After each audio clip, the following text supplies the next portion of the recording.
Our new partner who I'm really, really excited to announce we are working with. Super, super stoked. Thank you, Angie Huberman, for this connect. It's incredible. AG1 Athletic Greens. I've been using them for a while. I have them every morning on an empty stomach. Basically take 1 scoop and you put it into a cup or glass or mug of 8 ounces of cold water. And this is all your greens for the day. You're absorbing 75 high quality vitamins, minerals, whole food source superfoods, probiotics, and adaptogens. Every day I take this. It's so good for my digestion, my energy. It's simple, it's easy. I don't like taking a lot of vitamins, so this has been really, really helpful for me. I've had a lot of stomach issues my whole life, and ever since I've been gluten-free and taking the AG1s, it's really helped me in my stomach in the mornings. I love it, and I'm so psyched that they're part of the One Life, One Chance podcast. I'm sure a lot of people don't like eating greens, let alone drinking your greens, but I can tell you straight up, it's got a mild tropical taste, and the taste is actually really refreshing, and I really look forward to it each morning. Don't think it's just going to be just straight bland. It tastes really, really good, and it's good for you, so remember that. This one blend of ingredients supports your gut health, your nervous system, your immune system, your energy, recovery, focus, and aging. It's incredible, just 1 scoop, especially for musicians who are vegans or just musicians in general who want to get those daily greens. You can get the packets. It's incredible. I just gave some to my friend Derek from Sepultura. He traveled the whole entire world this summer, and he had those every single day. He said it saved him. I bring AG1s with me when I travel. It helps me stay healthy. You know the deal. If you're on tour and you are a picky eater, but you need to have your greens, sometimes catering doesn't have greens. Sometimes you miss the catering. Sometimes you miss the backstage food. Sometimes it's too late after the show to go get food that you like. So if you just have a scoop of AG1s in your hotel room before you go to bed, or you're in the hotel room at night and you're starving, you want something healthy, boom, life changer. Right now, it's time to reclaim your health and arm your immune system with some convenient daily nutrition. That's all you need, 1 scoop in a cup every day. That's it. No need for a million different pills and supplements to look out for your health. This is it. I'm super psyched. And to make it easy, Athletic Greens is going to give you a free 1-year supply of immune-supporting vitamin D and 5 free travel packs with your first purchase. All you have to do is visit drinkag1.com/OLLC. That's drinkag1.com/OLLC. Take ownership over your health and pick up the ultimate daily nutritional insurance. This is incredible. I love it. It's just basic greens. For me personally, this has changed my life tremendously. I'm not a junk food vegan. I don't eat a lot of fake meats, so I'm strictly greens. And this has been a wonderful, wonderful new addition to my life. So once again, visit drinkag1.com/OLLC. That's drinkag1.com/OLLC. Get 1 free year supply of immune-supporting vitamin D and 5 free travel packs with your first purchase. That's drinkag1.com/OLLC. Yo, Liquid Death, thank you so much for hydrating all my guests, taking care of me and my family and my friends. Love your water, love your brand, love what you stand for, love what you give back to the community. If you want to learn more about Liquid Death and how it started, listen to episode 115 with the co-founder, owner, and creator of Liquid Death, Mike Cesario. Just a punk rock skateboarding kid from Delaware with a dream. It's an incredible story, incredible journey. So if you go liquiddeath.com/Toby, you get free shipping on any items you order from liquiddeath.com. And if you want to get water, Liquid Death water, go to amazon.com. But for merchandise and other things that's not water, go to liquiddeath.com/Toby and get free shipping. Thank you so much, Liquid Death. Death to plastic, murder your thirst. Stay hydrated. You know H2O saves lives. Check. Microphone. Can I mic check with you? Mic check. Can you hear me? 1, 2, 3. Yeah, can you hear yourself in there? Yeah. You sound great. Okay. Welcome to the One Life, One Chance podcast. I'm your host, Toby Morse.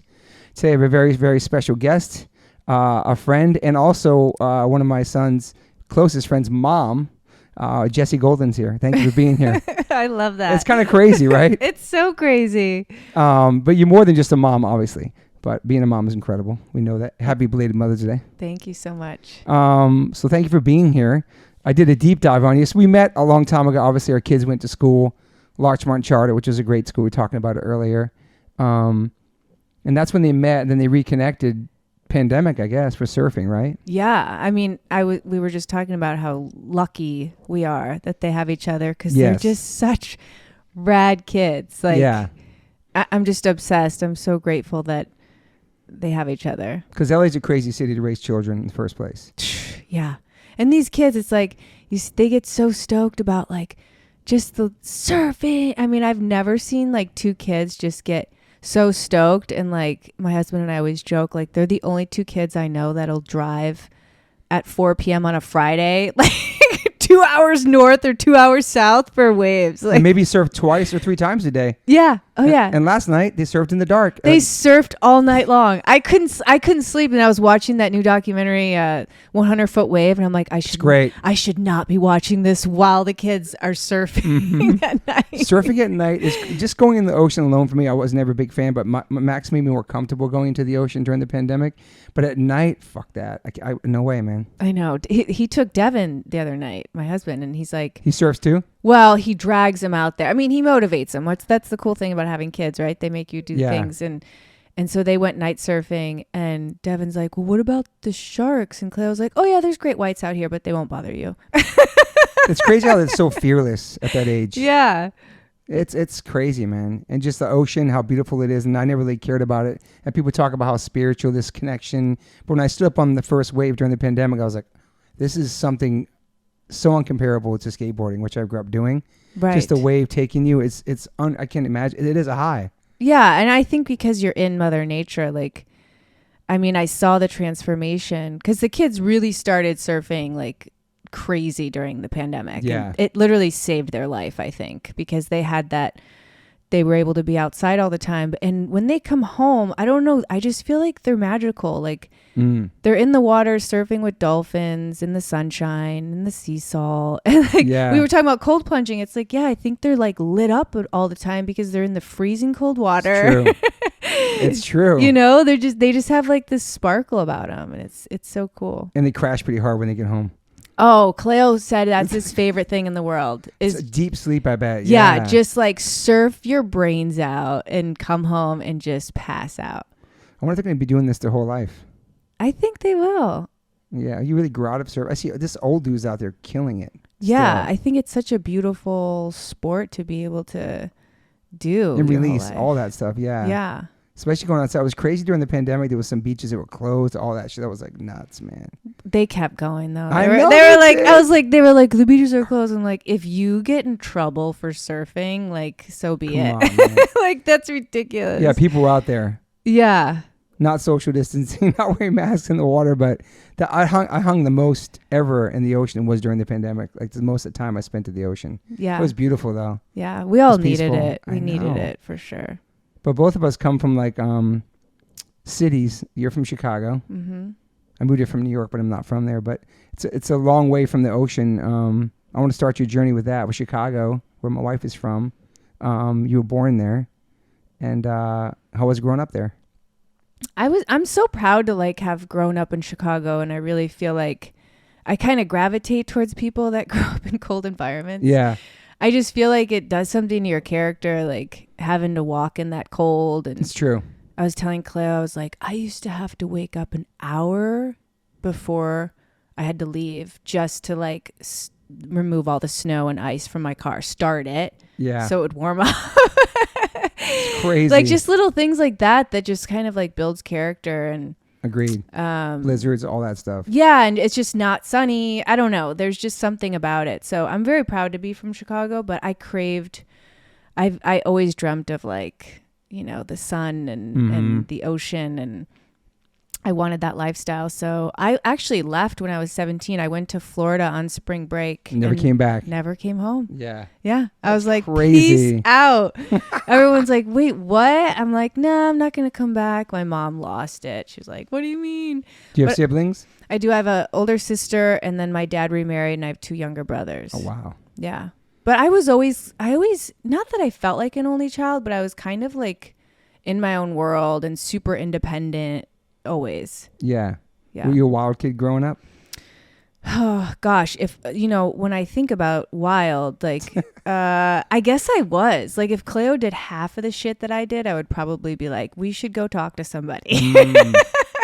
Yeah. Yeah, I was into witchcraft and really? Oh yeah, I did. And then, you know, I did a lot of drugs at an early age, like 13 I started. Wow. Were you just hanging out, going out?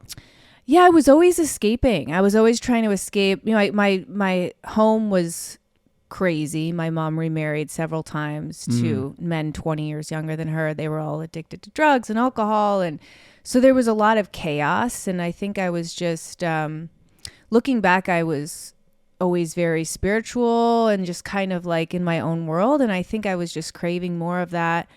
And I learned very quickly that drugs are not for me.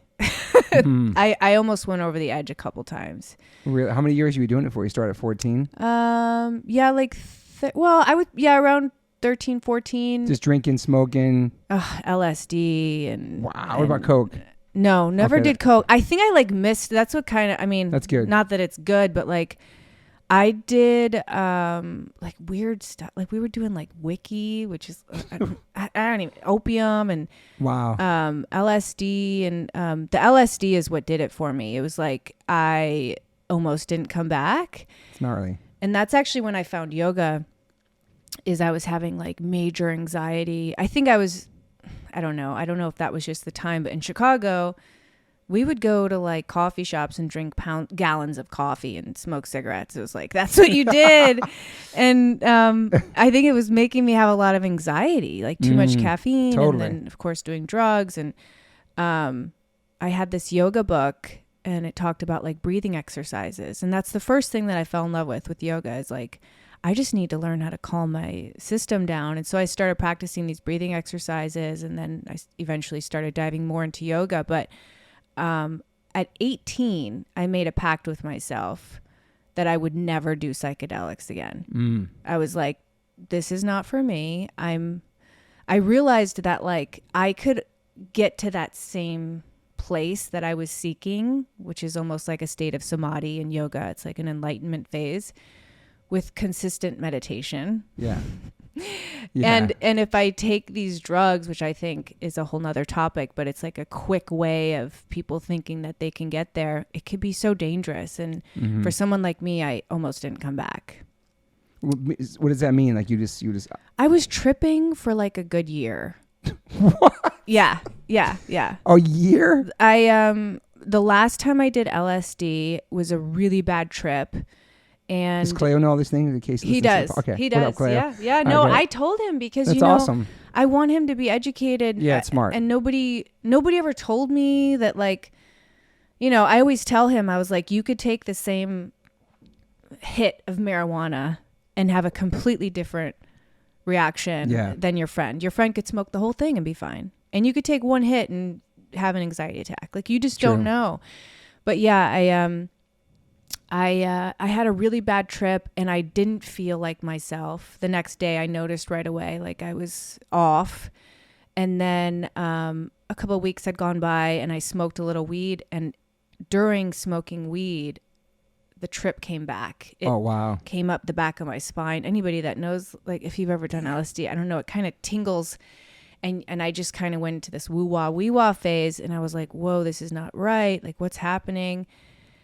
And I mean, it got wacky, but it would come and go like for about a year where I was like, all of a sudden I would be in school and all of a sudden I would be like tripping balls and I would be like, oh my God.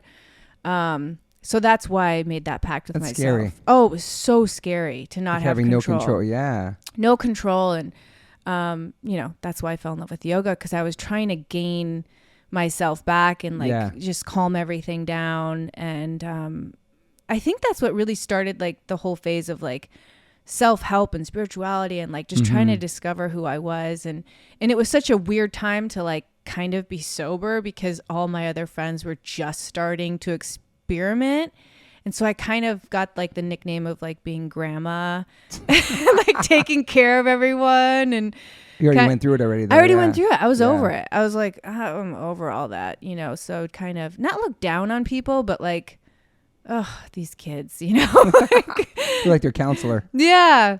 Did your mom know you were partying like that? She did. Yeah, she knew. And she was like pretty, she was anti-drugs, but she did drink a lot. And so our house was like kind of the party house. She didn't know we were like necessarily doing other things, but she kind of felt safer, like, well, if everyone's here sleeping over, at least it's fine.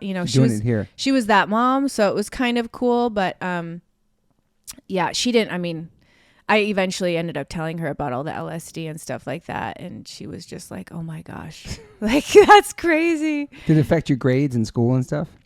I always hated school. Yeah. Same. Hated it. I just didn't understand it at all. So yeah, my grades sucked. They were really bad. But I also, like, the school I went to is so bad. I recently looked it up. They grade schools from like a 1 to a 10 or something. I think it's a 4. Jeez. Like, it's a really bad school. We had metal detectors and we had to wear tags around our neck with photo IDs because of the gang violence. And wow. It was a bad school. I mean, I was getting wasted with my English teacher, like, on the weekends. What? Yeah, it was a really bad school. So I never took anything serious. I was like, this is the most ridiculous, like, you're getting wasted with your English teacher on the weekends. Getting wasted. It was a female, which is even more weird. Holy. But the first time I went to her house I was dating this guy who had already graduated, and he's like, he was the woman's name.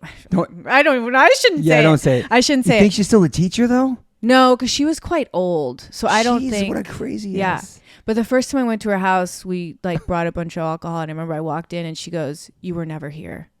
And I was like, got it. What grade are you in then? I was a junior.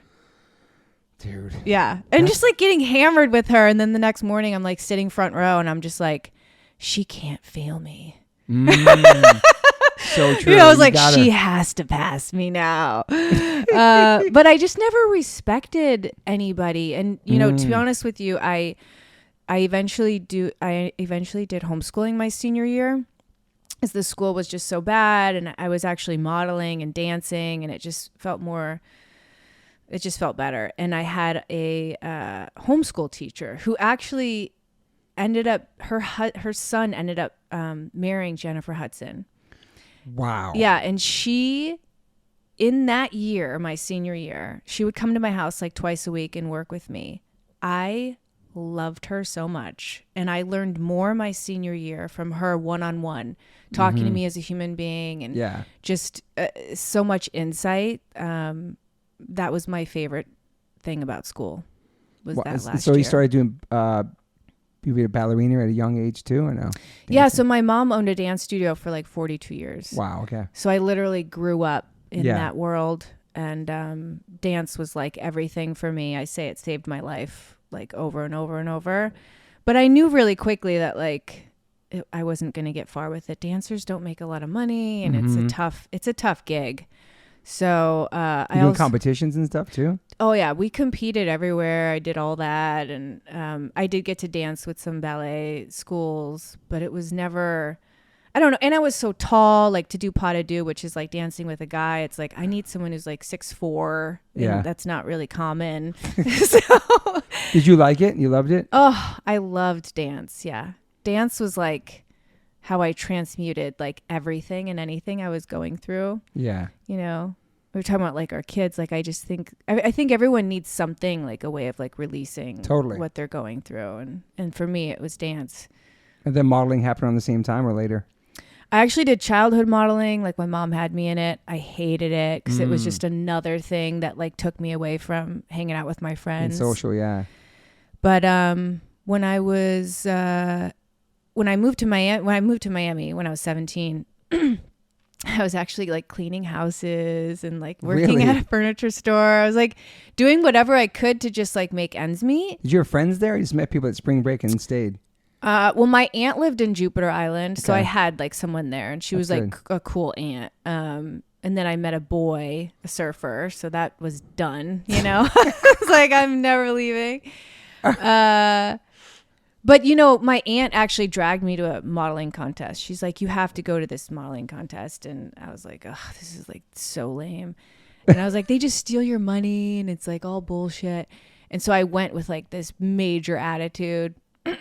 And you're 17 then? Yeah. Okay. And the guy actually was like, comped me for like this weekend that normally costs like $5,000 or so. It's literally like a scam. And he comped me, and I was like, all right, well, if he's going to comp me, maybe I'll go. So I brought my aunt. We made it a vacation. And I ended up signing with an agency in Miami. And then that's when I started like working for real. And I was like, And I hated it. I don't love hate with it. Like, I hated that I was being judged on just the way that I looked. Yeah, super shallow. Yeah, like I was used to being judged as a dancer, and that was something that I could like go in the studio and work at. Totally. But as a model, I just thought it was so shallow. But I could lay out on the beach, 4 days a week and work 1 day a week. So making good money. I was making good money. I got my own studio in Miami. It was $600 a month. Wow. And I was living on my own. I never relied. I borrowed like $600 from my dad, and I paid him back like a month later. But I've been on my own since I was 17. How long did you stay with the surfer dude for? That ended up being like a bad relationship.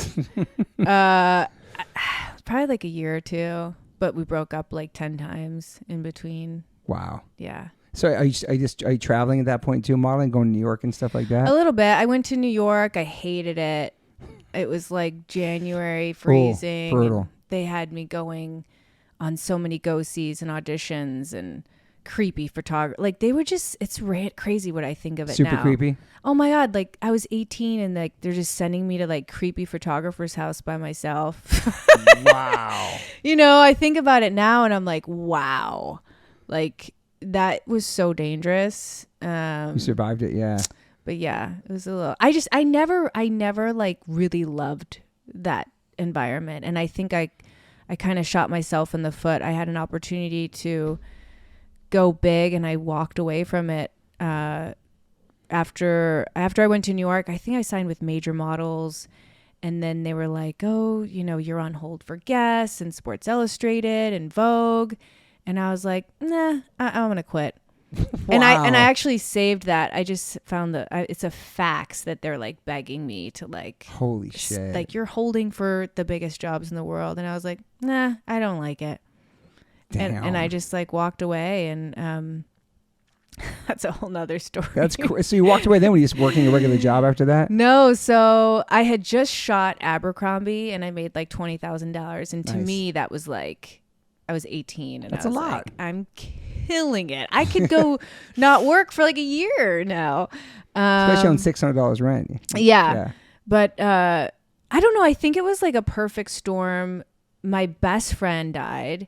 He got into a motorcycle accident.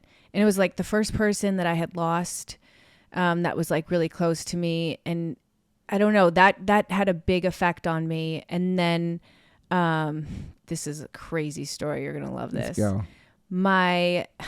So I've been obsessed with Elvis my whole life. Okay. Weird. I don't know if it's like a dad thing or what.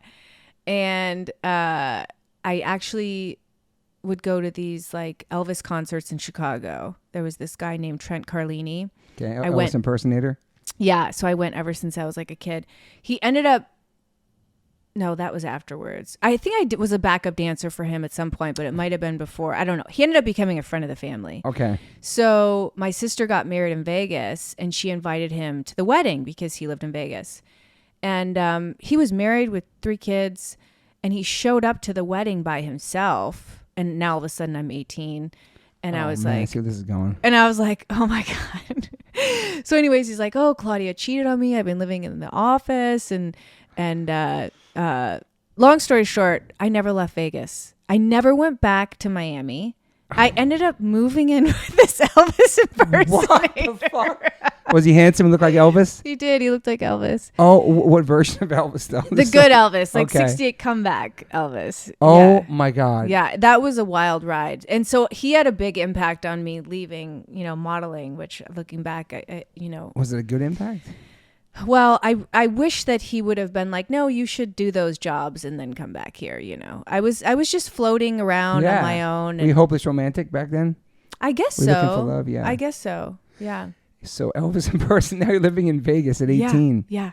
Going to shows every night with him, and Don't know anybody else there but him, right? Nobody. Dude. Yeah, it was wild.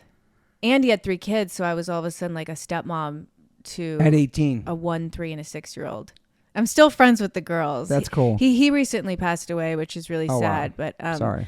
The girls are like these, married, and they're stunning. And like looking back, I'm just like, wow, it's like mind blowing to me that like I was a stepmom. They used to call me Ma Je. Like I was like literally like a stepmom. So how long did you stay in Vegas for? How long does that last?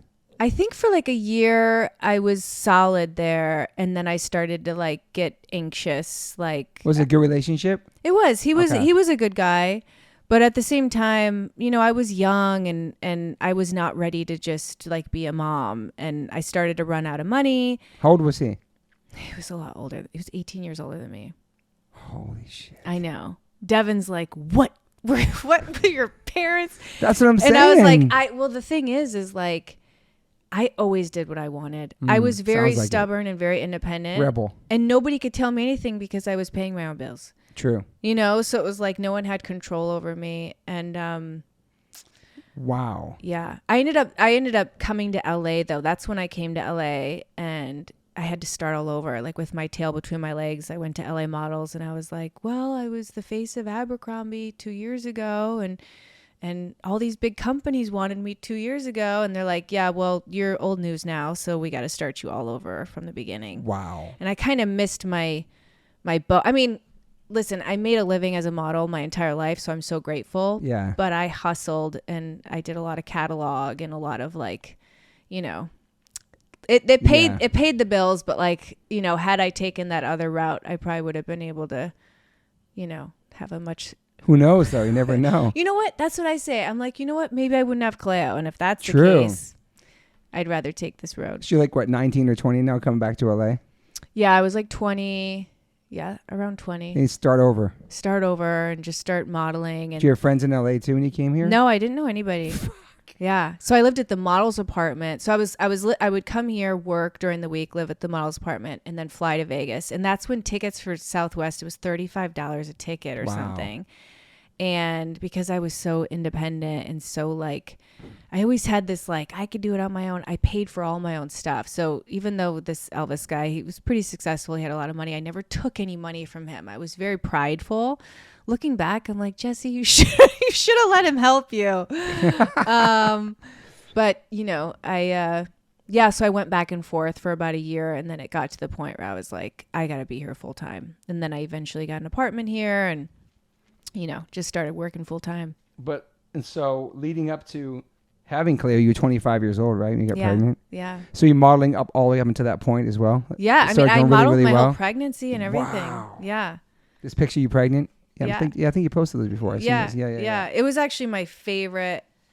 It was probably the first time I actually loved modeling.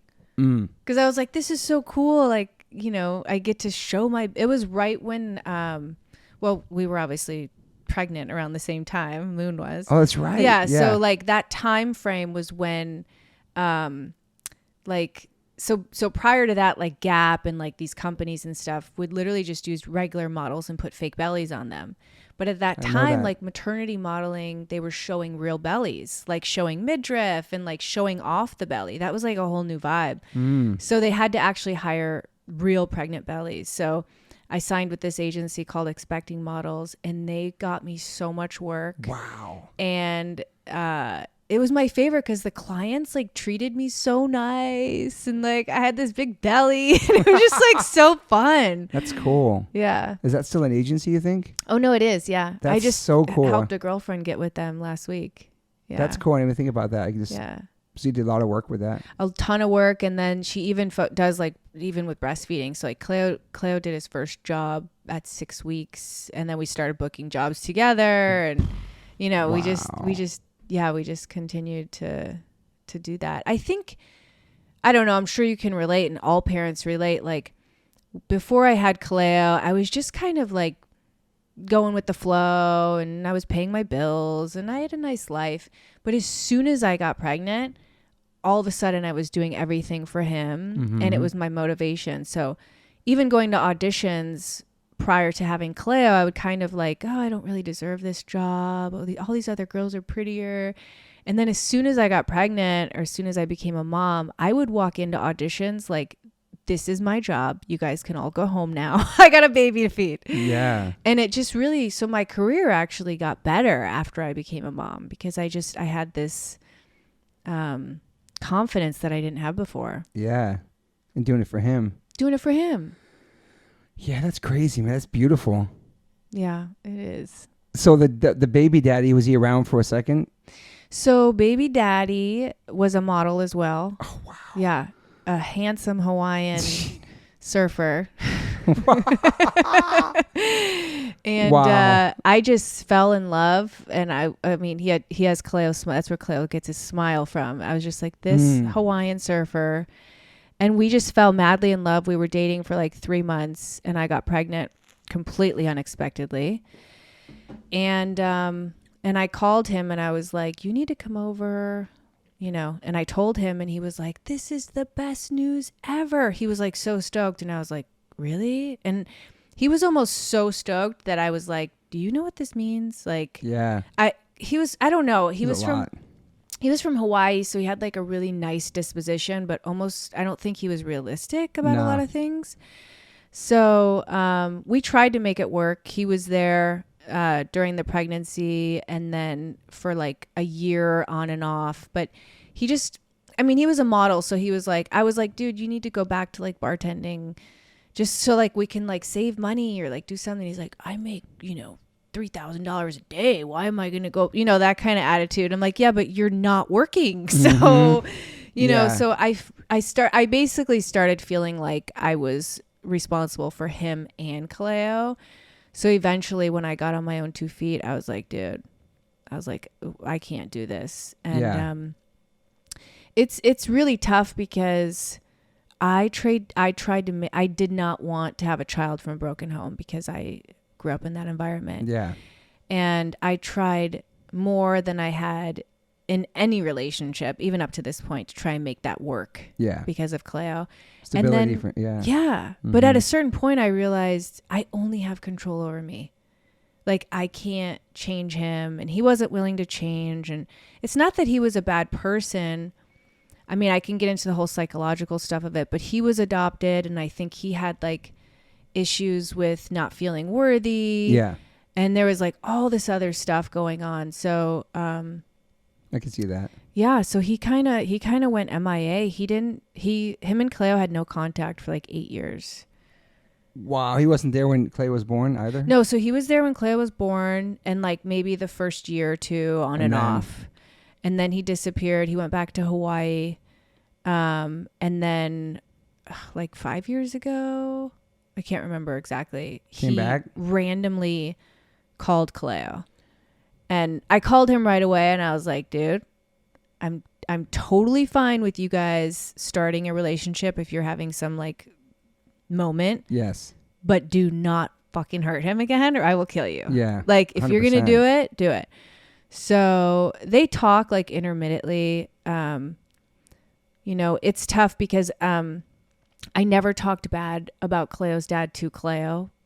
Like my mom did that to me, and I just remembered how awful it was. So yeah, I always like teeter-tottered, like, oh, you know, like your dad just doesn't really know how to be a dad, or I would just like say like things that like I don't know to try not to be like, your dad's a fucking asshole. Yeah. But now it's really interesting. I mean, it also breaks my heart, but like, unfortunately, Cleo is seeing why it didn't work out, because they have a challenging relationship, and he's getting to make up his own opinion. That's the best. That's amazing. Yeah. So yeah, it's great. Yeah, it's great. I can't imagine, like, no judgment to him, but I can't imagine like not wanting, not that he didn't want to, like being part of my son's life. I would move next to you, or I work at a fucking shit job just to see him and have a chance. When I hear people doing that, I just understand that, especially if the wife's like, there's like no restraining orders, and like, it's just, no, let's make this work. Like, you're allowed to be part of his life, but then you just, whatever issues you have, who knows respectfully what problems that person went through, but just not be there for your child. I can't imagine that, man. I cannot imagine like seeing my son grow and be there for every moment. I can't, man. Well, I tried to figure it out for years too. I didn't comprehend it. And that's what was so challenging, because he's not like a bad person. Yeah. But I feel like it's a big reality having a child. It's crazy. Yeah, it is. I feel like though now seeing him, and I don't know, I feel like it's kind of eaten away at him. Of course. His guilt for sure. Yeah. Especially because Cleo's like the coolest. Totally. You miss being part of that. Yeah. Wow. Yeah. So now you're modeling, pregnant, Kaleo's born, you're still modeling. Yeah, still modeling. And yeah, I mean, I think that's when like things actually got pretty good because I was like super stoked and confident. And you had him in the bathtub. I did. And you ate the placenta. Yeah. I want to talk about that. Okay. Because I know people do that, and just break that. First of all, the baby, you had him in the bathtub. That's beautiful. Yeah. It was actually a little kiddie pool in the middle of my bedroom. What? Yeah. That's cool. Yeah, I just wanted to do everything natural. I think maybe it was that whole drug thing again that came back. I never took like antibiotics or Tylenol. Like I was very holistic. So I was like, I just want to have the baby at home and do it natural. So is it, well, you're never going to know if it would have been painful the other way, but how long are you in labor for?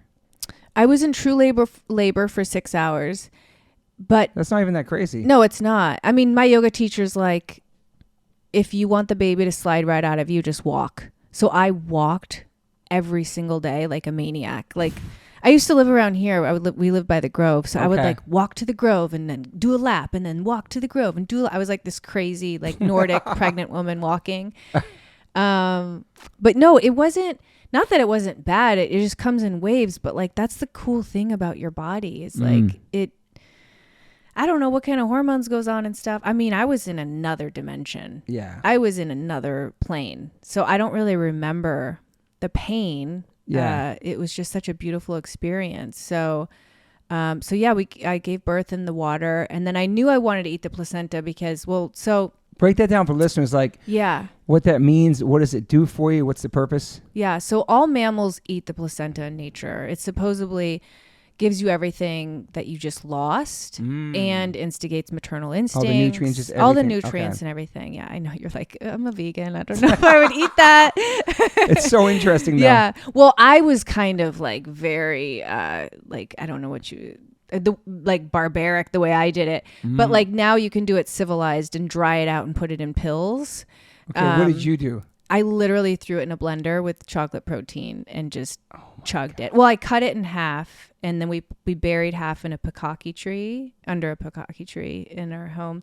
And then the other half, I just chugged it. And it just tasted like blood, to be honest with you.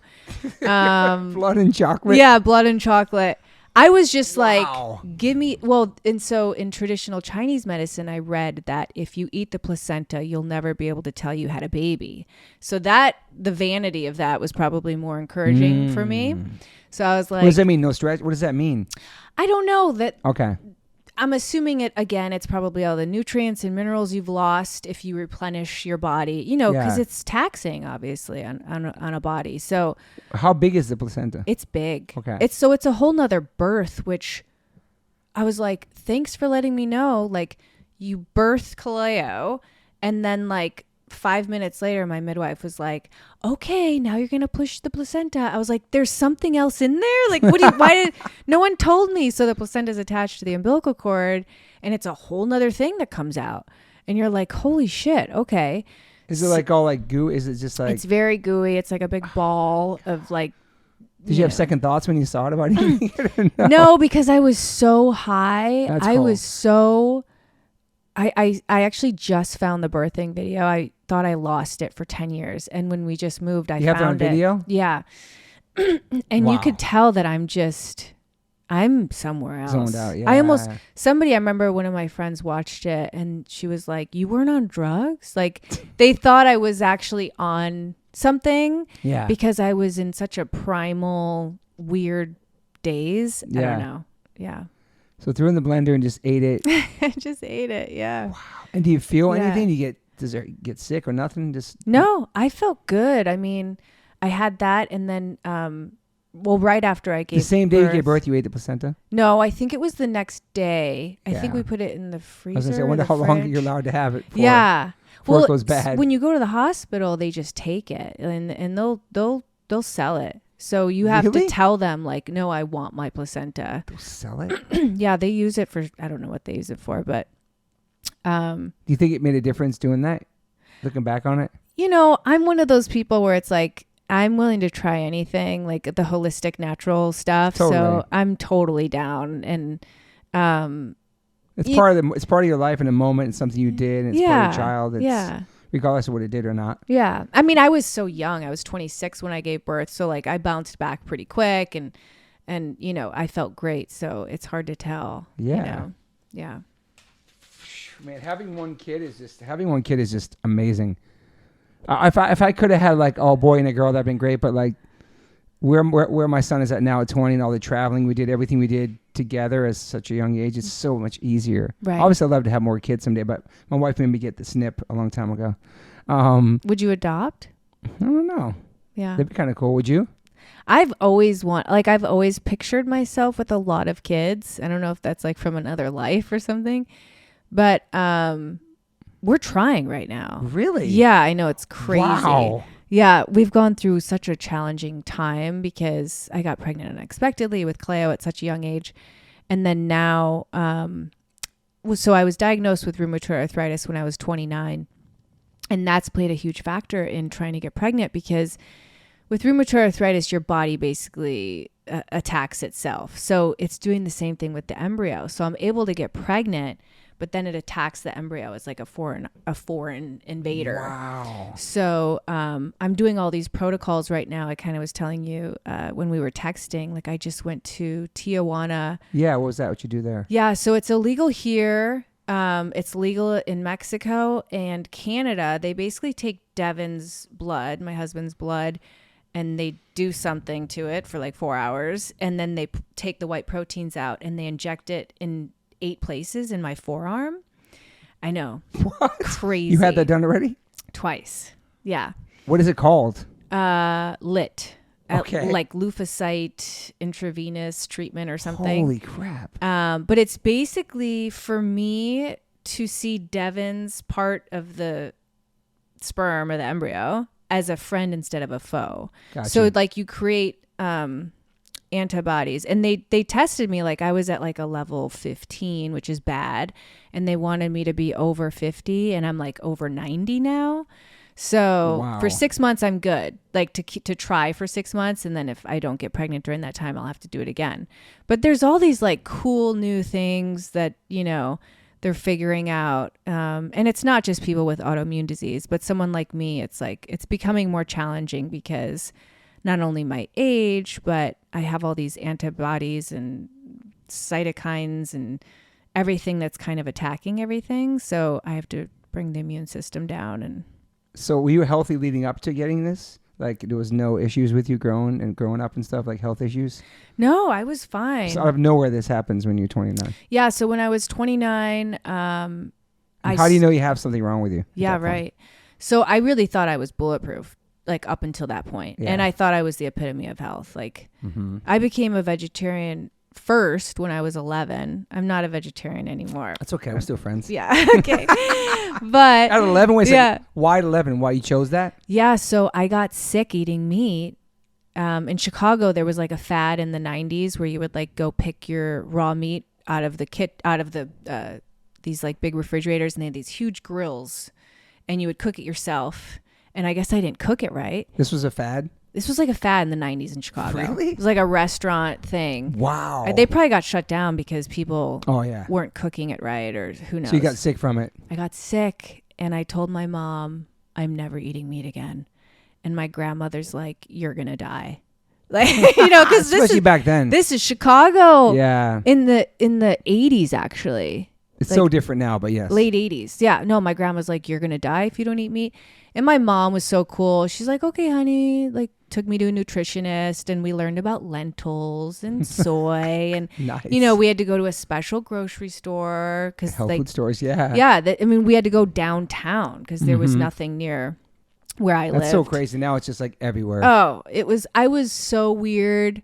And then I almost liked that I was weird. So then I joined PETA and took every opportunity at every dinner table to like argue with people. So you got real militant. You got super militant. Oh, it became a passion. And I was 11. I was just like on fire. I was like getting people to sign petitions at school. That's awesome. Yeah, it was really funny. Yeah, yeah. So basically, how long did it last for? Oh, I didn't eat meat till I was, I don't know, 20 maybe. Okay. Yeah. I mean, I think I ate eggs and cheese. I was just vegetarian. Yeah, I didn't go vegan until after I got diagnosed. I was vegan for a while. Really? Yeah. But so I was always on like the forefront of health. Like I was like hanging out at Erewhon before Erewhon was cool. You know, I was like, this was 20 years ago. You know what I mean? Like Erewhon's like a nightclub, man. Erewhon's wild. I was there when it was Ron Tea Garden, and I would just like drink reishi by the gallon, and I was doing all the things. I really thought I was the epitome of health. And then my body started to shut down. But I always had an excuse why I was tired. I mean, I breastfed Kaleo till he was 4. Okay. So I was single mom, working. Of course I was tired. And it just kept going on and on and on. And I went to my doctor, and then I went to my Ayurvedic doctor, and then I went to my homeopathic doctor, and everyone's like, you're fine, you're fine, you're fine.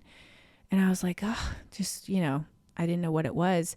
And then I was running with Kaleo at the park and the tar pits, and I thought I tore my Achilles tendon.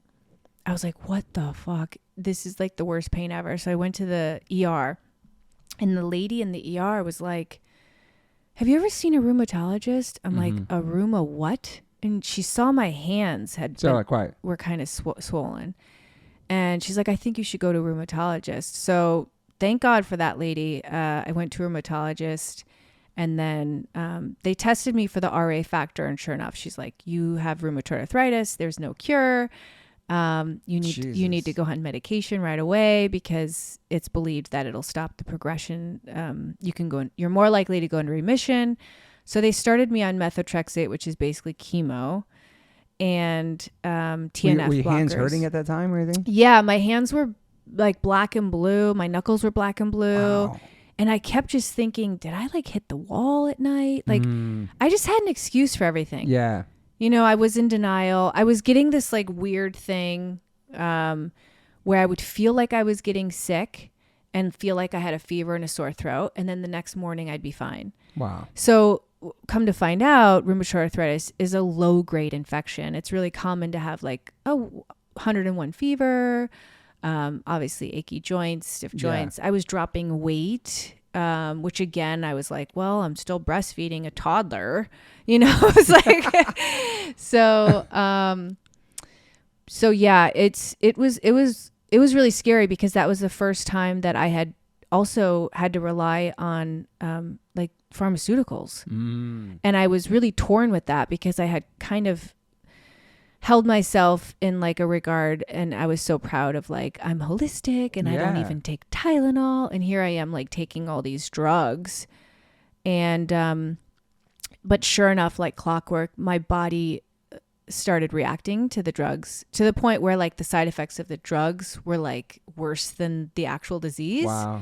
And I was like, this isn't right. Like if I'm going to deal with this chronic disease for the rest of my life, I'm going to try everything. So before pharmaceuticals. Yeah. So I think the fact that I tried and like I started having bad reactions, my family at least was like supportive. They're like, okay, go do your woo-wah stuff. And I went down this like path of like just trying to heal myself. I hired a macrobiotic counselor by the name of Mina Dobik.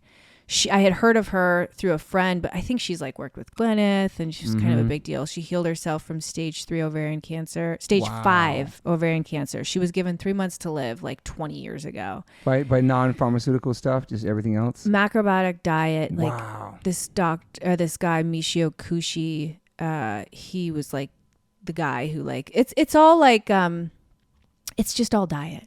It's just all diet. It really is, man. Yeah. So I just went on this like crazy healing regimen, like not only diet, a lot of it's like traditional Chinese based too. So like, I would drink certain tinctures at certain times of the day because like that time of the day is associated with a certain organ. It was like really cool. Wow. Really learning about your body. Yeah. Yeah. In a whole nother. Yeah. Like I thought I was healthy until I did that. I was like, oh, So we cutting certain things out of your diet besides being vegan. There was trying gluten into everything probably. Oh everything. No caffeine. No sugar. No sugar. The only That's sugar hard. I had was I would have it was like a sweet, what was it? It was like a vegan Jell-O with maybe apple juice or something.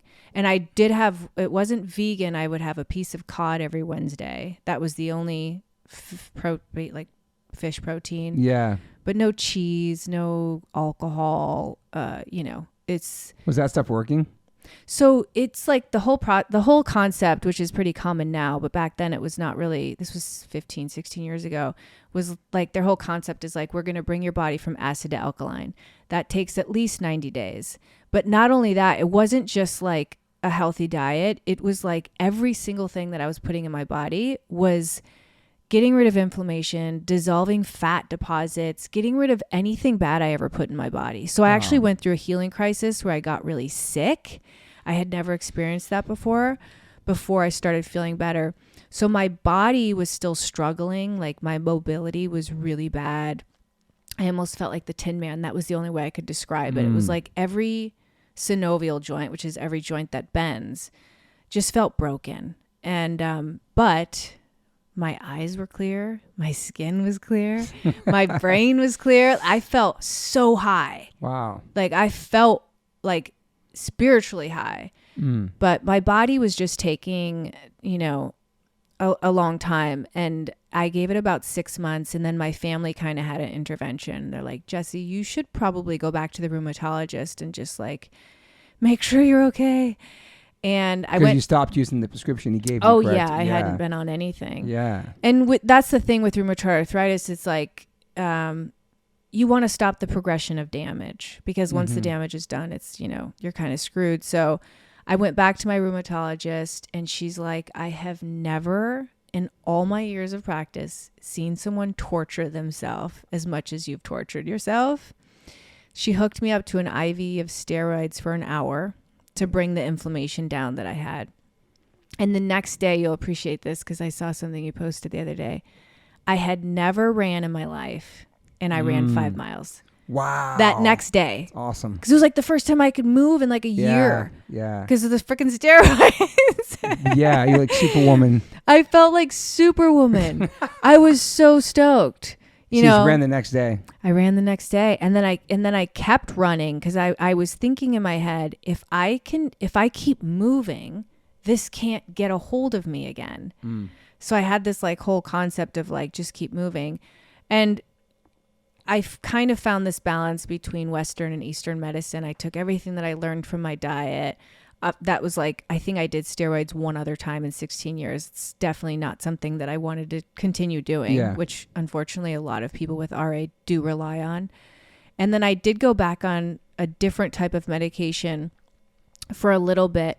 And it was almost like just to get me out of this hole that I was in. Yeah. But I knew that I didn't want to be on it forever. So I slowly weaned myself. And then I was in remission for a couple years. I was completely off everything. I felt great. And then I went through some stressful stuff in my life. And I think this is so interesting with disease just in itself, like talking about even how I got diagnosed, because I have some theories on it. I considered myself healthy, and I feel like everybody's predisposed to certain diseases genetically or environmentally. And those diseases just wait for a weak point. And stress is a huge one. The first time I got diagnosed I was literally living in survival mode the first 4 years of being a mother. Yeah. I was breastfeeding. I was financially having to do everything myself, physically having to do. I was burning myself at both ends. Yeah. And I think that's when it snuck in. And then after remission, it came back during another really stressful time. And it's almost like I felt it, like I gave it a window to like creep in. And I was like, fuck. Because once it creeps in, it's so hard to get rid of it again. Yeah. And that's why I'm such an advocate of like, just keep taking care of yourself on a regular basis, like getting ahead of it. Yeah. Keep your immune system strong. Yeah.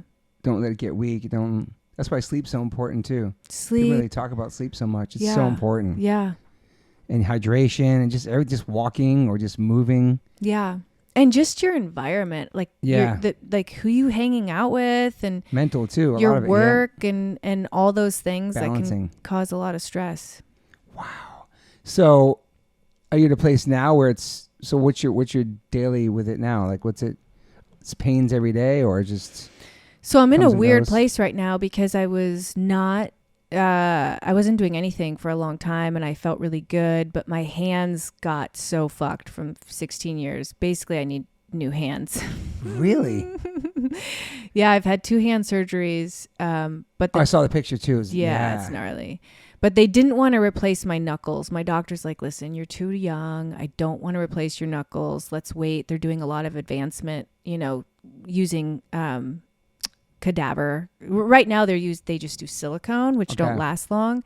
So the surgeries I did have, basically what they did was, it's like Devin always jokes. He's like, just tell people you're a fighter. It's like a real common fighting issue is like the tendons slip off the bone. Oof. So they just put the tendons back in place. And how long do they stay there till they pop off again? Well, that's the thing. They don't really stay in place. So, if there's any inflammation, it could easily, it's like funny. Like sometimes I think about this and I'm like, I should probably share shit like this on Instagram. 'Cause like people are like, probably assume certain things when they look at our Instagrams or something.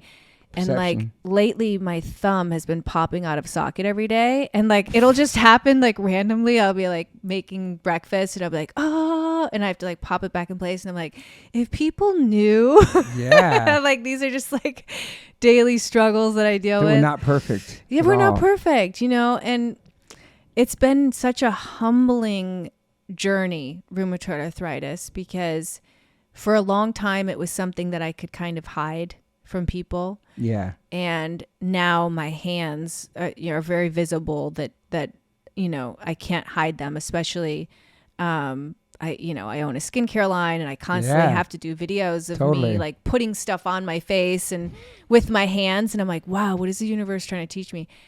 And it all comes back to self-love. It's like, you guys, these are my hands and this is just the way it is. And I think that's awesome. That shows the true you. Yeah. You know what I mean? All for imperfections. Yeah. How common is it to get what you have?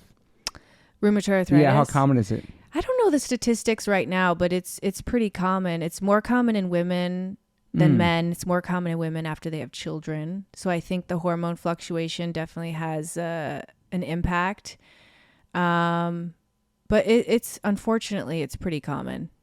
Yeah. Autoimmune disease in general, it's taking over. So can you move your hands and like make fists? No. Can you do like, no. Can't do push-ups? Can't do anything crazy like that? So I can do push-ups. If I push my hand down, but like I can't do it myself, if that makes sense. Yeah. So I've had to learn how to modify everything because I'm super active and, yoga's my life. And so I've had to, it's been a long journey.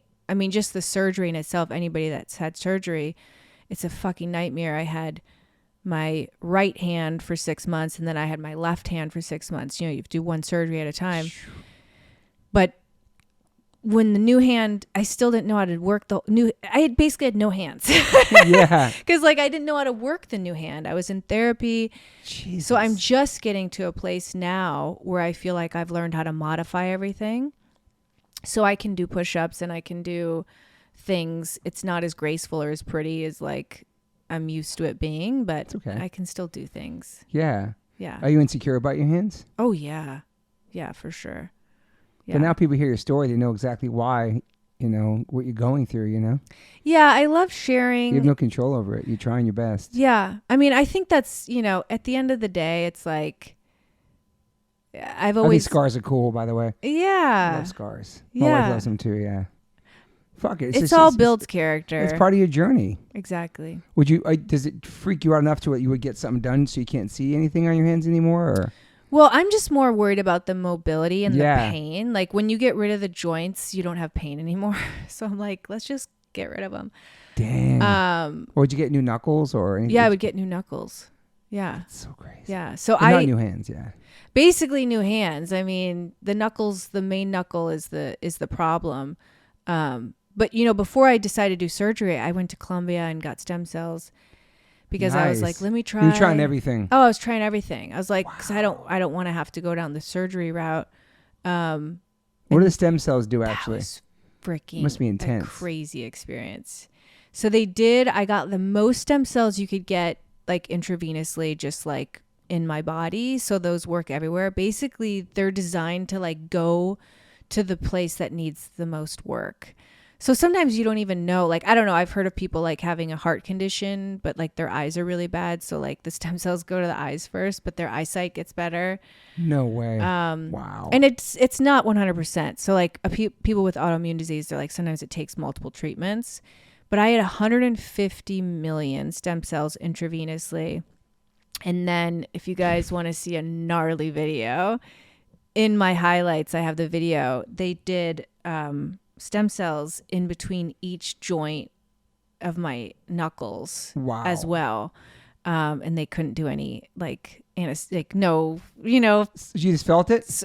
It was so, they had to pull the joint apart and then shoot the needle in between the joints. Why could they numb you for that or anything? I don't know. What put you under? I don't know. Wow, that's gnarly. It was so gnarly. And then my hands like swelled up even worse. And I was like, what the fuck? But I kind of knew, I mean, my knuckles were pretty bad at that point. I wish I had gone earlier. I love everything that they're doing with stem cells. I think it's really amazing. And I think it can help a lot of people. Yeah. Yeah. So it's just in your hands, basically, that's where the pain is. That's where everything goes. Yeah. I mean, it's pretty common in the extremities is like where it shows up first. And even when I was like in remission, I noticed that my hands always kind of hurt. My hands always kind of were tight and just kind of always hurt. But I think I was in denial too. I was like trying to ignore it. You know, like when something's going on and you're like in denial and you're like, no, I'll be fine. It's going to go well. I said, stop thinking about it. Yeah. And then like one day I woke up and my hand was locked shut. And I was like, Devin. Like a fist? Like a fist. Ooh. And I was like, Devin, I can't open my hand. Oh my God. And it was just locked shut. Out. It was locked shut. All the tendons had slipped to the pinky. So I physically could not open my hand. So what do you have to do? Surgery. You have to go right to surgery with that? Yeah. Yeah. How long do you have to wait till surgery, like have it shut like that? I went to... I mean, it all happened pretty quick. I did it all during the pandemic, which was great. I mean, you know, but it also sucked because like I had to do everything myself. Like Devin just dropped me off. Like no one could come with me. Yeah, it was like the whole freaking thing. But your fist is shut for a couple of days? Oh, it was shut for a couple of months. Yeah. Wow. Yeah. I could do this. But yeah, my hand is still pretty much shut. I can open it like if I want to, but not by myself. Is there a scar in your hand? Oh yeah, I have 2 huge scars. Oh yeah. Yeah. But it's not, from where I'm sitting, I really can't even see it, to be honest. No, the scar, it's not the scar, it's the mobility. Yeah. You know, like I have to like press my hands down to open them. Yeah. Because your hands look normal. Well, they don't, but thank you. Right here they do, but yeah. I don't know. For me, I mean, I don't know. Was there a picture you posted? Was there like stitches or something? Maybe I should get some tattoos. I was going to say that, to be honest. Imagine you have any tattoos? No. Imagine you only have just hand tattoos. Just hand tattoos. Like a flowers or something. Something really pretty. That's hilarious. Dude, you could do that. I know. My friend went bald and just got tattoos all over his head. And it What? actually looks really cool. Like fake hair or just like...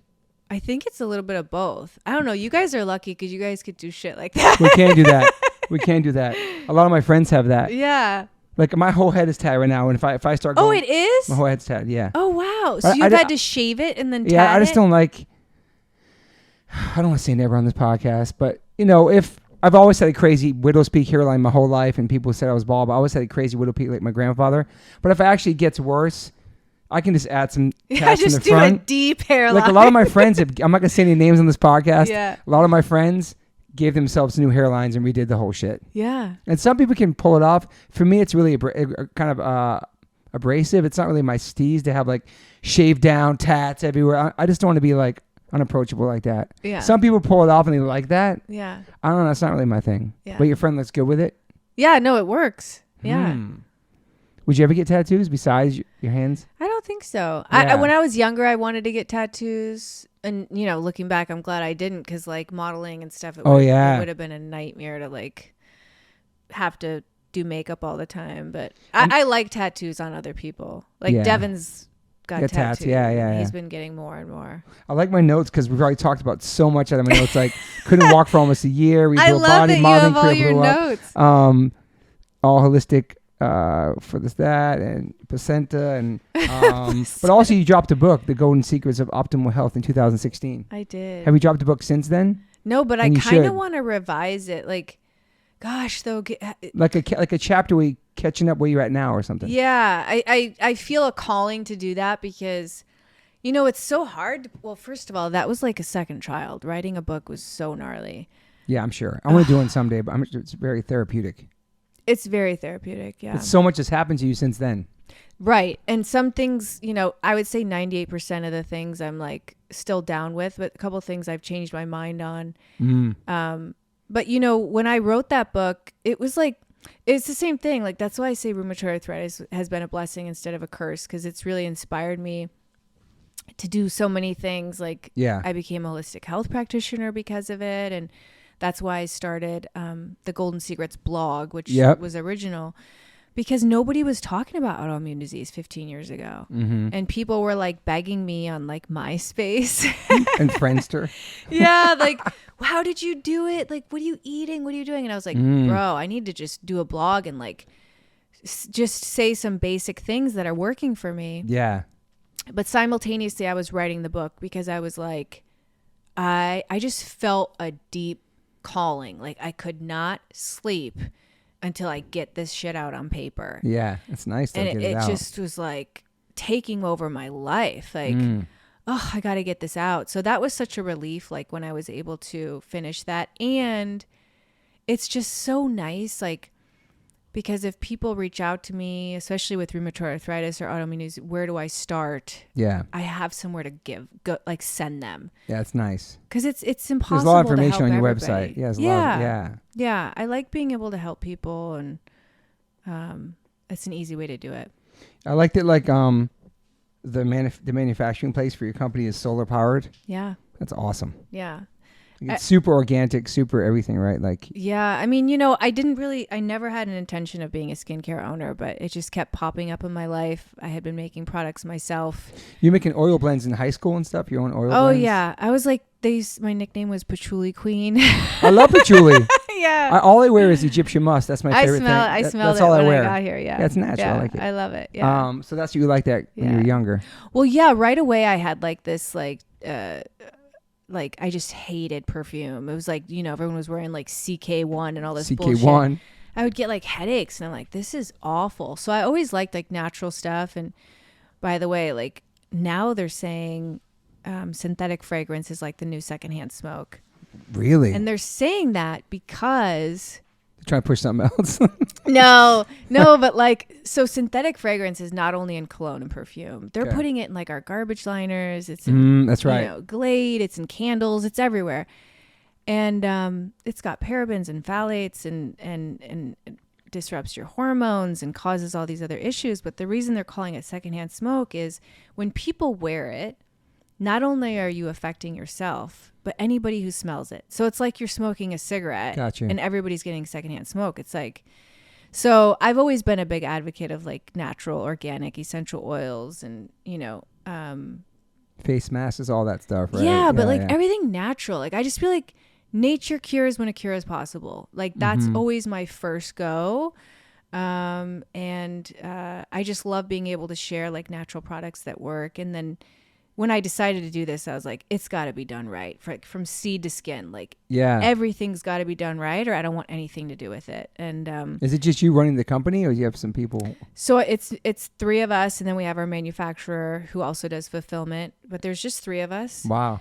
And yeah, I mean, it's full time. You're shipping things out yourself? No, thank God the fulfillment company's doing that now. You used to do it though, right? Yeah. And by the way, the tail end of me doing that was when I had one hand. Wow. So it was like so gnarly. So yeah, I'm so grateful that like I don't have to do the labor end of that. I think that's actually why my hands got so bad, was because I was doing all this tedious work with my hands every single day, and they were killing me, and I just kept doing it. So yeah, so the company's amazing.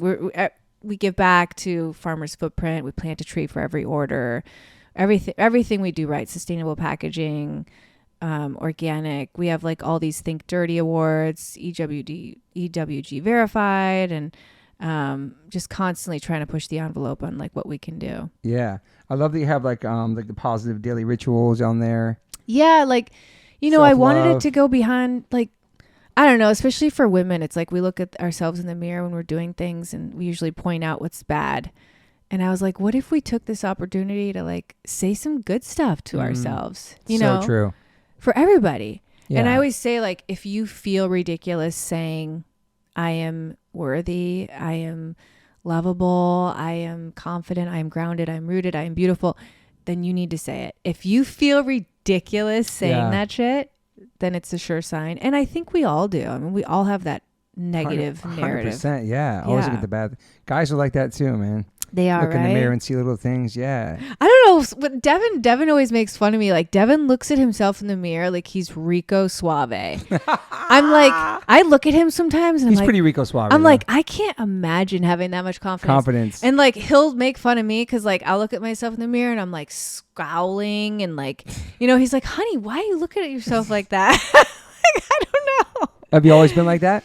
Well, you know, there's no coincidence that I have an entire skincare line based on self-care. I feel like we share and teach what we need to learn ourselves the most. And it's something that I'm always practicing. And you know, life keeps giving me opportunities you know, to practice for sure. It's crazy. I feel like that's the way people look at themselves is really magnified and crazy now with social media too, man. And all the pressures for women. Because back in the day it was like, you get the magazines with the model, like the skinny girl on the cover. You have to go pick it up and read it. Now it's just like going through your phone. Everybody wants to get a fake butt or get this different stuff. Now a lot of pressure for young girls. You know what I mean? Like, I can't imagine being a young girl in this world with social media. I know. Because there's already pressures alone the society has made how women should look or feel like they should look for a man, which I think sucks. I feel like bad women have to go through that. And Botox, just everything women feel like they have to do in order to be presentable for someone else. Unless they're doing it for themselves, that's great. I know people get like really into it or addicted to certain things, fixing their face. But I love natural beauty. You know what I mean? Like, I feel like, I don't know. I feel like women have a lot of pressure to be something that they weren't born looking like, I guess. I don't know. I think the pendulum's going to swing. I feel like it's gone really far just with everything. And I don't know. For me, I'm more gravitated towards like the authentic, real stuff. Yeah. You know, I still when I see some gorgeous model, I'm still like, wow, she's so gorgeous. But I'm more gravitated to follow like the people that are, you know, showing more authenticity behind the scenes. And that's why I think showing your hands is cool. Yeah, I know. I was thinking about doing a post actually the other day on just my hands, which is such a vulnerable thing for me. I think it'd be inspirational for people. But yeah, I think maybe I will after this. Do you know what I mean? Like, it's just showing your story. Like, none of us are perfect. We're all fucking imperfections. Yeah. As much as how perfect we may look on the internet, it's like we're real people. Yeah, for sure. It's deeper than that. You know, there's a lot of perception out there, but like, just your story and going through it, you know, it's like, I don't know. And how you're dealing with it and fixing yourself naturally. I think people be inspired. Yeah, I mean, I and you know, that's what does get me excited is just being able to inspire people, like just still being able to do yoga and like share that and stuff. It's like, well, just because I have this diagnosis or just because my hands are fucked up doesn't mean I'm going to throw in the towel. It actually motivates me. I'm like, well, how can I do it now? All right, I got to figure out a different way. It's like this whole experience with my hands has been, I've had to relearn my entire body, especially because I'm a dancer. I'm a yoga teacher. Are you still dancing? I still dance. Yeah. Nice. Yeah. Devin actually bought me a ballet bar for Christmas and it's like my favorite. Oh, that's sick. Like, that's awesome. It's so goofy, but like, cause like you could just use the countertop, but something about a ballet bar like makes me feel so good. It just brings you back. Yeah. It brings me back. I forgot what I was talking about. There's men products too on your website. You brought me some, skin stuff. Oh yeah, and I brought you. My son uses your stuff too. Yeah. Can I just tell you how freaking cute Kaleo showed me a video of their pad in Hawaii when they just went to Hawaii, and it's like a swoop of like, you know, of the house. and on the counter was all this Golden Secrets, and I was like, that is the cutest thing ever. Just like a pad of like boys in Hawaii, and there's like a whole bunch of Golden Secrets on the counter. I'm like, that's Max loves it. That was cool. Yeah, our kids just went to Hawaii for the first time. Max kind of leaving. He flew to Vegas by himself once, but he's always traveled with us, so it was a big deal for him and his homies to go to Hawaii for a week. And he was texting me the whole flight, like, because he hates flying, but made it there. They had a great time. And then Cleo came back early because he had to shoot.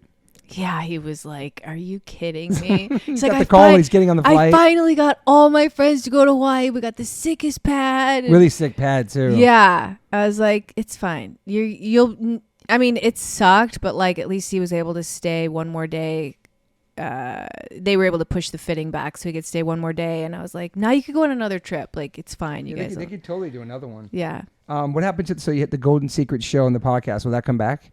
Did it end in 2020 or something? Yeah, I mean, just with COVID, because we were in a production studio, which was like so nice actually, because we would film it and it was taken care of. It was like just walk out and that's it. Yeah, I would just interview rad people and then like leave. Because I think the biggest thing, I don't know, for me is just finding the bandwidth to like do. I mean, you have to like research the person. Yeah, there's a lot that goes on. It's not just like you hop on. Like you have to kind of know what you're talking about. Yeah.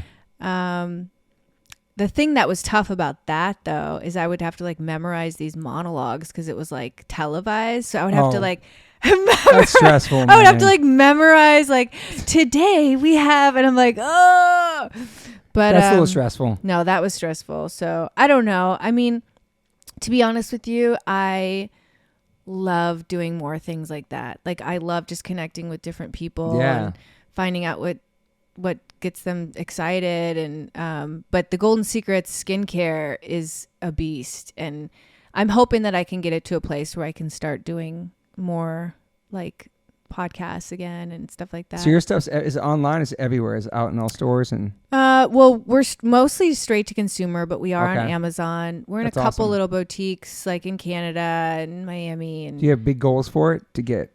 You know, like originally I was like, I want to be the biggest skincare line in the world. Like, cause I just think it's like the best. And then I was like, but I don't want to have 100 employees and I don't want to have to go to an office every day. Like that's brutal. I just don't like, that's just not my vibe. Like my one main girl is in Nicaragua right now surfing, and she's awesome. Like working remote. And I love that, like, she's my main girl, and like she's like doing yoga on the beach right now. Like, yeah, that's cool. You know what I mean? She still gets her shit done. So I like having the freedom. I like having the people that work for me to have the freedom, and I want to be successful, and I want people who want access to it to be able to get it. But I don't need to be like a $1 billion company. Yeah. I just want to have a good life. Yeah, it's chilling. It's like you're living and you're comfortable and you can do it yourself. You're your own boss. Yeah. That's the best way, I think. I think that's how we stay happy and young and positive, is doing what we love. You know what I mean? We're very lucky to do that too. Yeah, it's so important. It's just gotten to that place, like, because I'm not going to lie, when I started this company, it was tough. I had no idea what I was doing. I didn't go to business school. I had no idea, you know, and I didn't have the funds to like hire outsource. So I had to teach myself how to do everything, like building the website, super DIY, you know, just do everything. And that took up a lot of time. But you did it. I did it. I'm like, I feel like I'm finally out of like the hump, and I can start like enjoying, like, I love the marketing and I love making products and like the cool stuff. How many years has it been around for now? Well, I think I launched my first product 2016. Oh, wow. But it was like a joke. Like, I was like, this is a joke. Everyone's asking me for it. I'm just going to put it on my blog and see what happens. And then it like took off, and I was like, what? And then everyone wanted more shit. And I was like, but it was literally more like an Etsy thing. Like, I was still working, modeling full time, and it was just like a hobby. In 2019, I realized that it wasn't a hobby. Yeah. And that I needed to like do it full time. And that's when I became like a corporation and like started actually doing it for real. Yeah. So now it's your full-time gig right now, pretty much. Oh, yeah, for sure. You can do it out of your house. It's just... all I need is my computer. It's so good. I know. Kaleo's trying to convince me to get a house in Hawaii. He's like, Mom, you That's can what work Max said. anywhere. You could get a house in Hawaii and we could surf every day. And I'm like, all right, maybe. So what would have been your last job, like a clock-in job, like a regular job with a boss? Oh, my God. I think it was the furniture store. Okay. When I was like 17. Wow. Yeah. That's think about that. I know. That's crazy. That's crazy. You've been doing your own shit for that long. Yeah. Modeling is what paid the bills. Yeah. Thank God. But like clocking in and having all that stuff. No. Yeah. No. It's pretty amazing. I never did that. And then what about acting too? You in Land of the Lost? I was in Land of the And Lost. The Price is Right? I was a Barker's Beauty. Yeah. I know. I need to find clips of that, man. Oh, they're out there, to send and one they're for this pod. hilarious. Like Price they're is so Right. they still look like it was like the 2000s, but they look like they're from like the 90s. Yeah, I don't know. yeah. They're just so cheesy. So how long are you on that show for? Like 20 episodes or something. Yeah, I only did a couple months. It was cool because they were auditioning new girls. Like you know, Bob Barker. Yeah, Oh, yeah. Bob was still Rest there. in peace? Yeah. Okay. Yeah, Bob was still there. Damn. But remember they had those girls on there for like ever, and it was like a big deal that they were hiring new girls.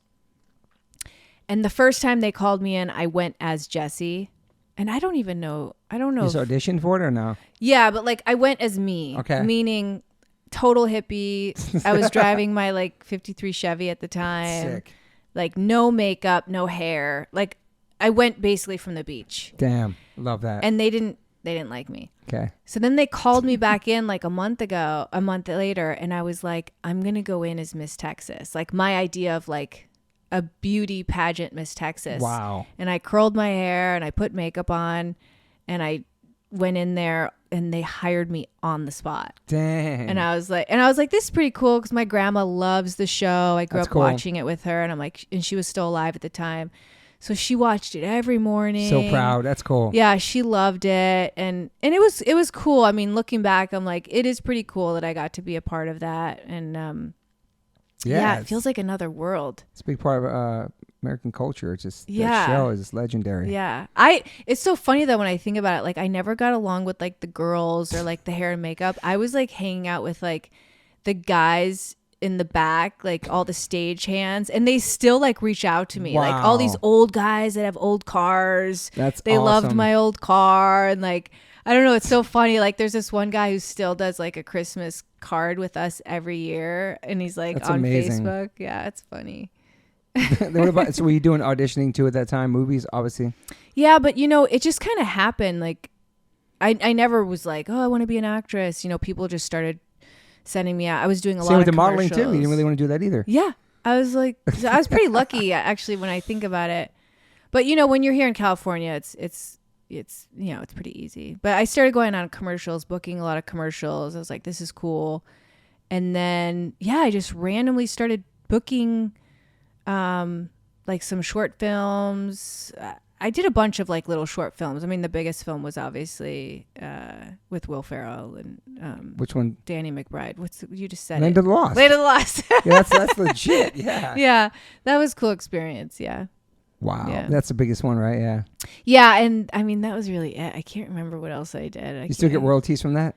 Oh my God, I got one yesterday. It's What? so funny. Yeah, like $70 here and there. Still though, but it's pretty funny. Yeah. wow, Yeah, all yeah. those years, yeah. Yeah, they play it a lot in October for some reason. I don't know why, but like I see it. Halloween month or something. I don't know. Yeah, I don't know, but yeah, That's $70 yesterday. that's pretty cool. I know. It is. So you're probably getting crazy, maybe good money back then though, right? When it first came out, probably. I don't think I made a ton of money. You know what paid the bills for me, honestly, are commercials. Yeah, those are the best. I mean, I had some consistent modeling clients that I was really lucky to have, but like commercials back in the day, Crazy. Super Bowl commercials, Coors Light, Miller Lite, Taco Bell, like Burger King. All those you did? Oh yeah. Holy shit. I just That's was like real money, man. Yeah, it was like it was a one day of work, and you're just like raking in residuals, and you know I was a single mom, so it was like those were like gold, you know. Wow. Yeah. So your aunt was the one you moved in with, Florida, right? Mm-hmm. And she's the one who brought you to the auditions out there. Yeah. So shout out to your aunt, man. I know, Aunt Diane. Yeah. Is she still around? Yeah, she is. Wow. Yeah. Because that's good. That really helped you survive. It's pretty amazing. Yeah, she always like believed in me, and I was able to like listen to her more than my mom, because my mom, different respect. Yeah, my mom like really pushed me into everything, and I felt claustrophobic. But she was back. Like, she was more cool about it. So I think I was able. She wasn't so on you about it. Yeah. Yeah. Just had these opportunities, and you try. It's crazy, man. Yeah. So what else I got in my notes for you? So you're a yoga teacher. Obviously, you're an author. I think you should put a book out, or maybe like how like a mini doc about you, like a story about your. I think another book would be great, though. I do feel like I have a lot to say. Yeah. But you know how it is. I'm like, man, there's just like not enough time. I don't know though. This whole AI thing, maybe that'll help me. Yeah. You know. I think you should continue your podcast. Yeah. Yeah. Isn't it fun? It's fun to talk to people. Yeah, it's like, really fun. I was actually thinking, I mean, you've been to the house. It's like, I was like, that'd be kind of fun to do. There's a little greenhouse in the back. I'm like, have people in the greenhouse and chat. Of course. Yeah. Yeah. Do you have any major regrets in your life? Oh, yeah. Other than not doing the huge jobs. The modeling jobs. Yeah, the big modeling jobs.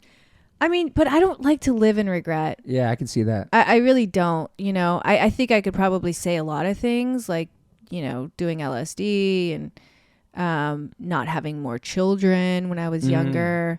But at the same time, like, I'm a big believer in like life happens as it should. Same. So. Yeah. You're an optimist? Super optimist. I can tell. Yeah, of course. Yeah. Your whole life you've been like that? Yeah. I actually have a great story about optimism. Tell me, please. So I'm a Sagittarius. What are you? Aries. Oh, okay. I love Aries. Whatever that means. But yeah. Fire. Okay. So the Sagittarius is the archer, like the centaur. Okay. So there's a story about a centaur. And so there's this guy walking in the woods, right? And he keeps seeing a bullseye, like a target with a bullseye. And the arrow is in a bullseye. Am I making any sense? The arrow is in the target of the bullseye, right? He walks a little bit, sees another one, another arrow in the bullseye. Walks another, like, couple feet, sees another one, and then finally comes upon the centaur with the arrow. He says, "How did you get the bullseye in every target?" And he said, "Easy. I put the arrow in the tree and I paint the target around it."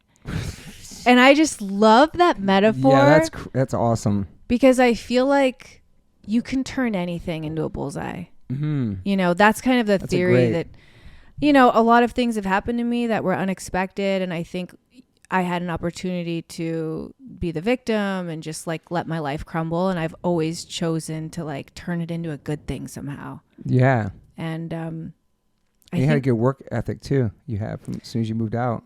Well, I think because I had to. Yeah. You know? Yeah. Yeah. Well, you wanted to leave. You wanted to make that change in your life, right? Yeah. I mean, Devin and I talk about that, like with Kaleo. I'm like, you know, I mean, it's cool as a parent. You're like, I don't think my kid ever wants to leave because he loves his life so much. Yeah. You know, but at the same time. Oh, you talk about Cleo, yeah. Yeah. Like, I wanted to leave because I didn't like my house. Like, my environment was not good. It's interesting how we grew up and how they're growing up. Like I said before, my mom kicked me out. I love you, Mom. I resented her for so long, but I'm glad she did it because I went to New York and started my band. But, like, I can see that, not to throw Max's friends. Some of Max's friends don't have this tight family unit that we have with our kids, like this love, open communication, everything, do everything together. They don't have that. So of course they want to fucking leave as soon as possible. As soon as they get their license, they're gone. Right. But we have such a tight unit. It's kind of scary at times. Or I actually wrote something down about you, about your parenting, something about you said, and it really stuck with me about your parenting, the attachment, whatever theory. Attachment parenting? Yes. So I wrote that down. So does that mean, break that down. Does that mean because our kids are so attached to it? I was trying to figure that out because I feel like, yeah, Max is going to move out someday. I always tell him, like, Billie Eilish lived at home till she was 20. I think you told me that. Yeah, but it's like, once you get out there, you're out. You can always come back. It's really expensive to live in Los Angeles, but like we have such a tight unit and a family bond that I know that's not going to break if he moves away, but also like this moment now having him here, it's so special that I do have the, what is it, leaving the nest syndrome going on. I think about it all the time. Yeah. And so like, I'm realizing now that a lot of the kids aren't really moving out at like 16 or 17. A lot of his friends are still living home. Obviously Kaleo, and all the other of his friends went to college, but I don't know. I just love that. I don't want that to ever change. I know it's not going to, but I have this fear of like, when he goes away, like he'll forget about me. I won't be cool anymore. He won't text me anymore. No, that's not true. I know, but it's like now I know this because he just traveled to Hawaii at 20 and he's texting me the whole time of the flight. He's like, I love you. I miss you.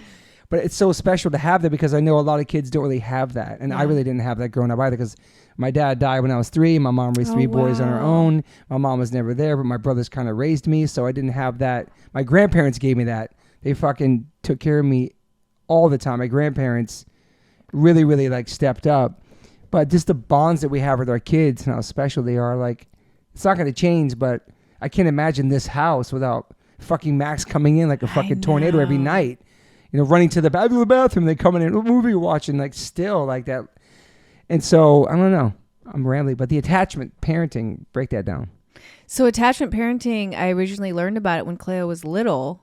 And I think you guys just raised Max like this, maybe without even knowing, but it's basically the concept of like being there for your kid, like the whole concept of. You're supposed to be though. Right. But I think that there was this thing, and I don't know if it started like when mom started going back to work or like they started making it seem like it's okay to like let your kid cry it out, or it's okay to like not listen to their signals, or it's okay to like, I don't know, even schedules. I was always like, that it just doesn't make sense to me. So anyways, I just did things the attachment parenting way, where it's basically like how other people would explain spoiling a child is. But it basically is it spoiling if it's love? Right. You're just there for them and you just treat them like a human. Yes.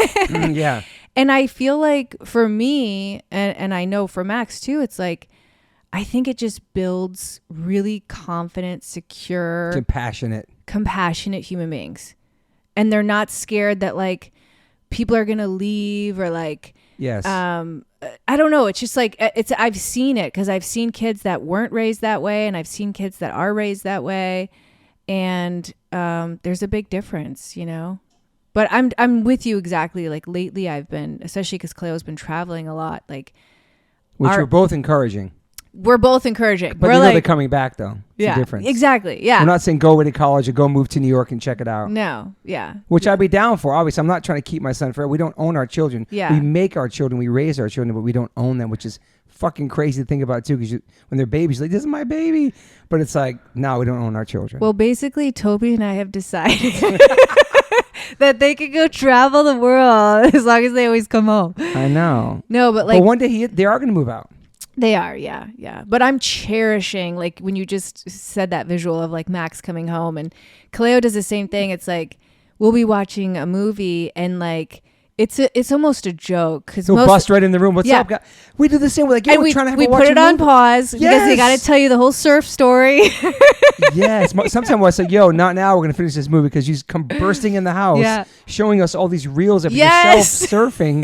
Same. But, like, as much as that's annoying when you're trying to have alone time, which we're going to have that chapter of our lives once our kids are gone, it's going to be you and your man again. Yeah. So that's a whole nother chapter, which is kind of scary. It's not scary. It's just like, wow, it's just going to be us. Yeah. Like, fuck, walking by the empty room. No, I'm going to get emotional right now. I'm we're person. Cherishing. Like, I am completely, like, I am completely aware that, like, it's not always going to be like this. And I'm just like. It sucks, though. Because I want it to be forever. I know. In India, I think like we have to move there. The kids stay and the wife moves in. Some big Italian families I know, my friends live there to their 30s. Yeah. I'm not saying do that for either of our kids. I'm just saying like we have it really good right now. We have a special relationship with our because kids, they still we're still cool and they can still be open to ask us questions about things and, you know, get advice about things and talk to us and share things, not be afraid. The best thing about with Max was like, even in high school, he'd text me and go, everybody's skipping the next period. Can I skip the next period? Because we were so honest with each other. No kids were texting their parents going, can I skip the next period? They just did it. Exactly. Or can I skip school today? I'm like, sure. Like he would ask us. Yeah. That shit's beautiful. And I don't know how many people have that. And for the parents listening, like, our number one jobs is to be role models for our children. 100% and lead by example, because if it's not us, they'll find somebody else that may not be so positive and have, crazy things they can learn from. But like, yeah, we're very lucky. And I see that in Cleo too, like your bond and stuff. It's special. Yeah. And it's always going to be there. But I just can't imagine, like, oh my God, my son's going to be married someday. I'll be at his weddings, have kids. And then, like, one day, this is super morbid. One day I'm not going to be here. Me or my wife, he's just going to be a planet without us. And that's fucking me up. Because that's so morbid. No, yeah, don't think that. You know what's exciting, I want to be here forever, man. That's why we have to make the skin products. That's why we're doing all this healthy shit to live to. I want to live to 100. You will. I did not eat animals for like 35 years and never tried drugs or alcohol to like not make it to 100. Did you never try drugs or nothing alcohol? My whole life. Wow, that's amazing. I've been straight edge my whole life. I never tried a sip or nothing. Oh and my that's what Max gosh, is like that. That is so amazing. And I don't tell Max to be like that. He knows that I'm a hyperactive, tattooed, skateboarding musician freak, and I didn't try anything. That is so cool. Yeah, I never tried nothing, man. What? That is like LSD to me is like, what? Wow. I can't even imagine the cigarette or anything. Yeah. Yeah. So that's what I'm saying. I like pride myself on working out every day, being healthy, eating good, and being there so I can still skate a half pipe with my son tomorrow if I want, or go surf with my son or be there for him. You know what I mean? Absolutely. Have these moments. Are you an emotional person? Yeah. Do you cry a lot? Because crying is good for you. Yeah. On Mother's Day, I cried 3 times. I cry in every fucking movie, everything, man. Max hates it. He's like, I can't be around my parents. Moon's not like that. She's like more tough. But like, Max is like, I can't be around you when you cry. Like, I can't be fucking near when you cry. I've always been like that, I guess. Probably since I lost my dad, or then when I became a dad, everything's way more emotional for me. And now looking back on life, and I'm going to therapy now, first time ever. Oh wow! Never been to therapy. Nobody in my family's ever been to therapy except for me. Are you finding it helpful? Yeah, I like it. I do. I like talking to a stranger and digging things out and taking off the layers and it's like figuring out where. I don't know. I haven't been in a long time, but I do remember when I started going years ago, it opened up a floodgate, right? That's what I'm scared about. I'm not going to find something that I wish I never found, because your brain protects you from trauma at a very young age. And so like when you start like, because I never had closure with my dad. I never went to the funeral. I saw him on the bed. I saw him go to the hospital, never came back. And that you was were it. 3? Yeah, my two other brothers were like obviously older. Wow. And then never had that closure. Always asked when daddy's coming home, and for like a year or two. Wow. I mean, one time he came home, my brother had a sign, a piece of paper that said, fuck God, because my mom was making us, we're Catholic, go to church, and my brother's like, basically, there's no God if my dad took my dad. So he put a sign on the tree. I was like, oh, shit. What happened to him?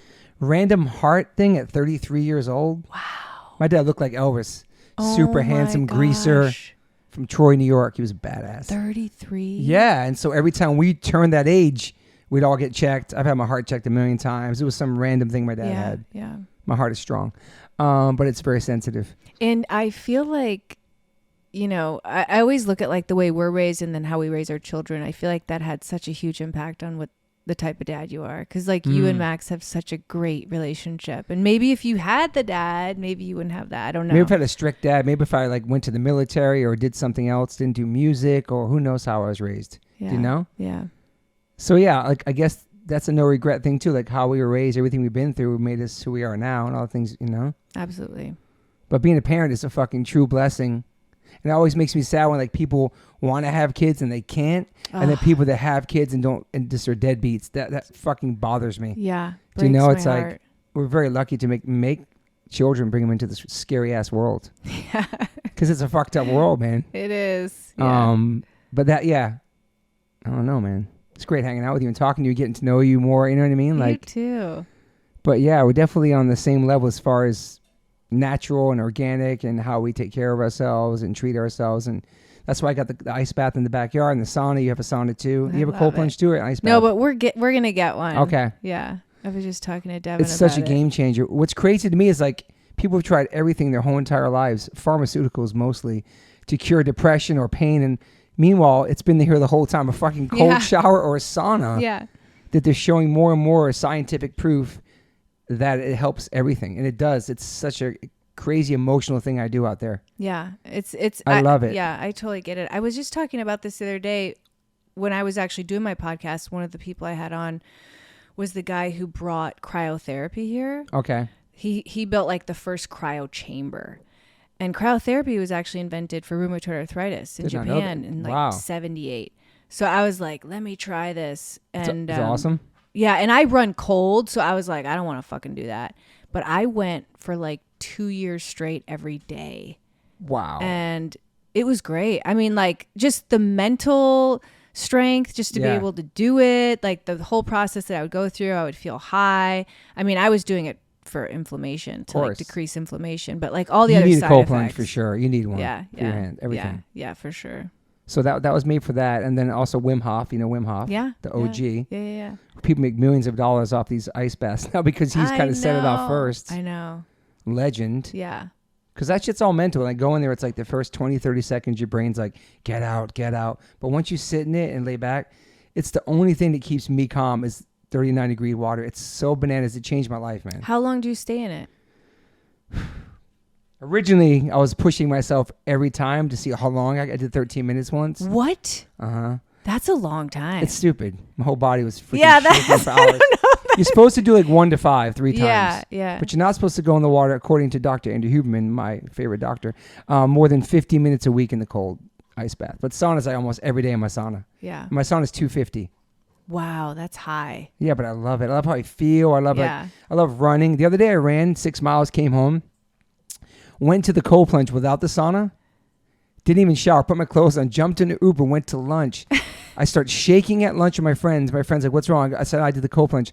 I was shaking for like 45 minutes and I had to go home. And I went right into a hot shower. I'm never doing that again. So listeners, don't ever, this is me speaking, don't go into the cold without the sauna. It was brutal. Like my whole body was shaking. Yeah. It's gnarly. Yeah. But now I feel like I can be like, join the Polar Bear Club in New York. You go into the ocean in the winter. Yeah. Now I'm ready to go into cold water. I'm not scared of any of that. No, it definitely resets you because I run cold. And when I was doing cryo every day, I noticed I wasn't getting cold anymore.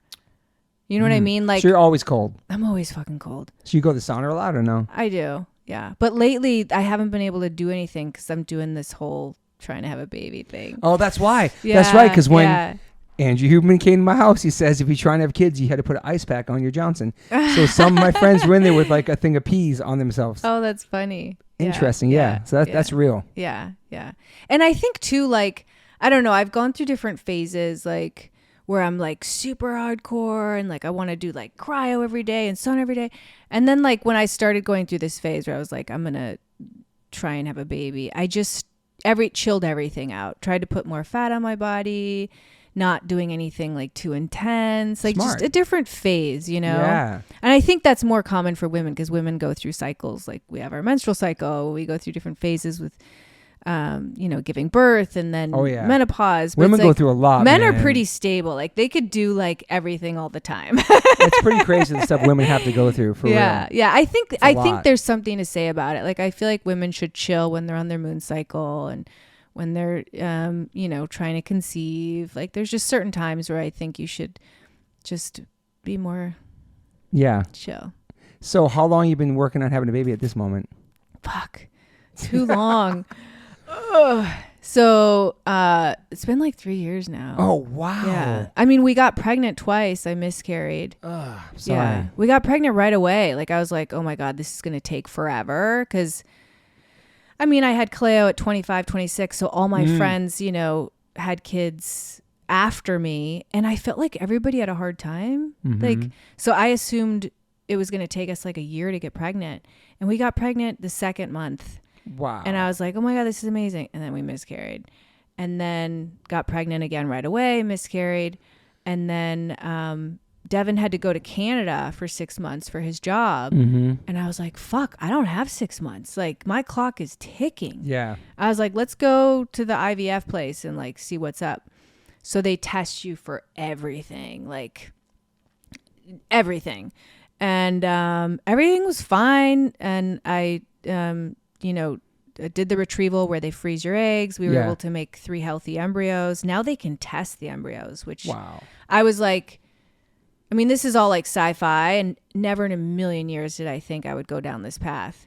But I was open to it because Devin is such an amazing dad and I just want him to have the opportunity to be a dad. That's beautiful. I've always wanted to have more kids too, but like I have Kaleo and... Is he excited?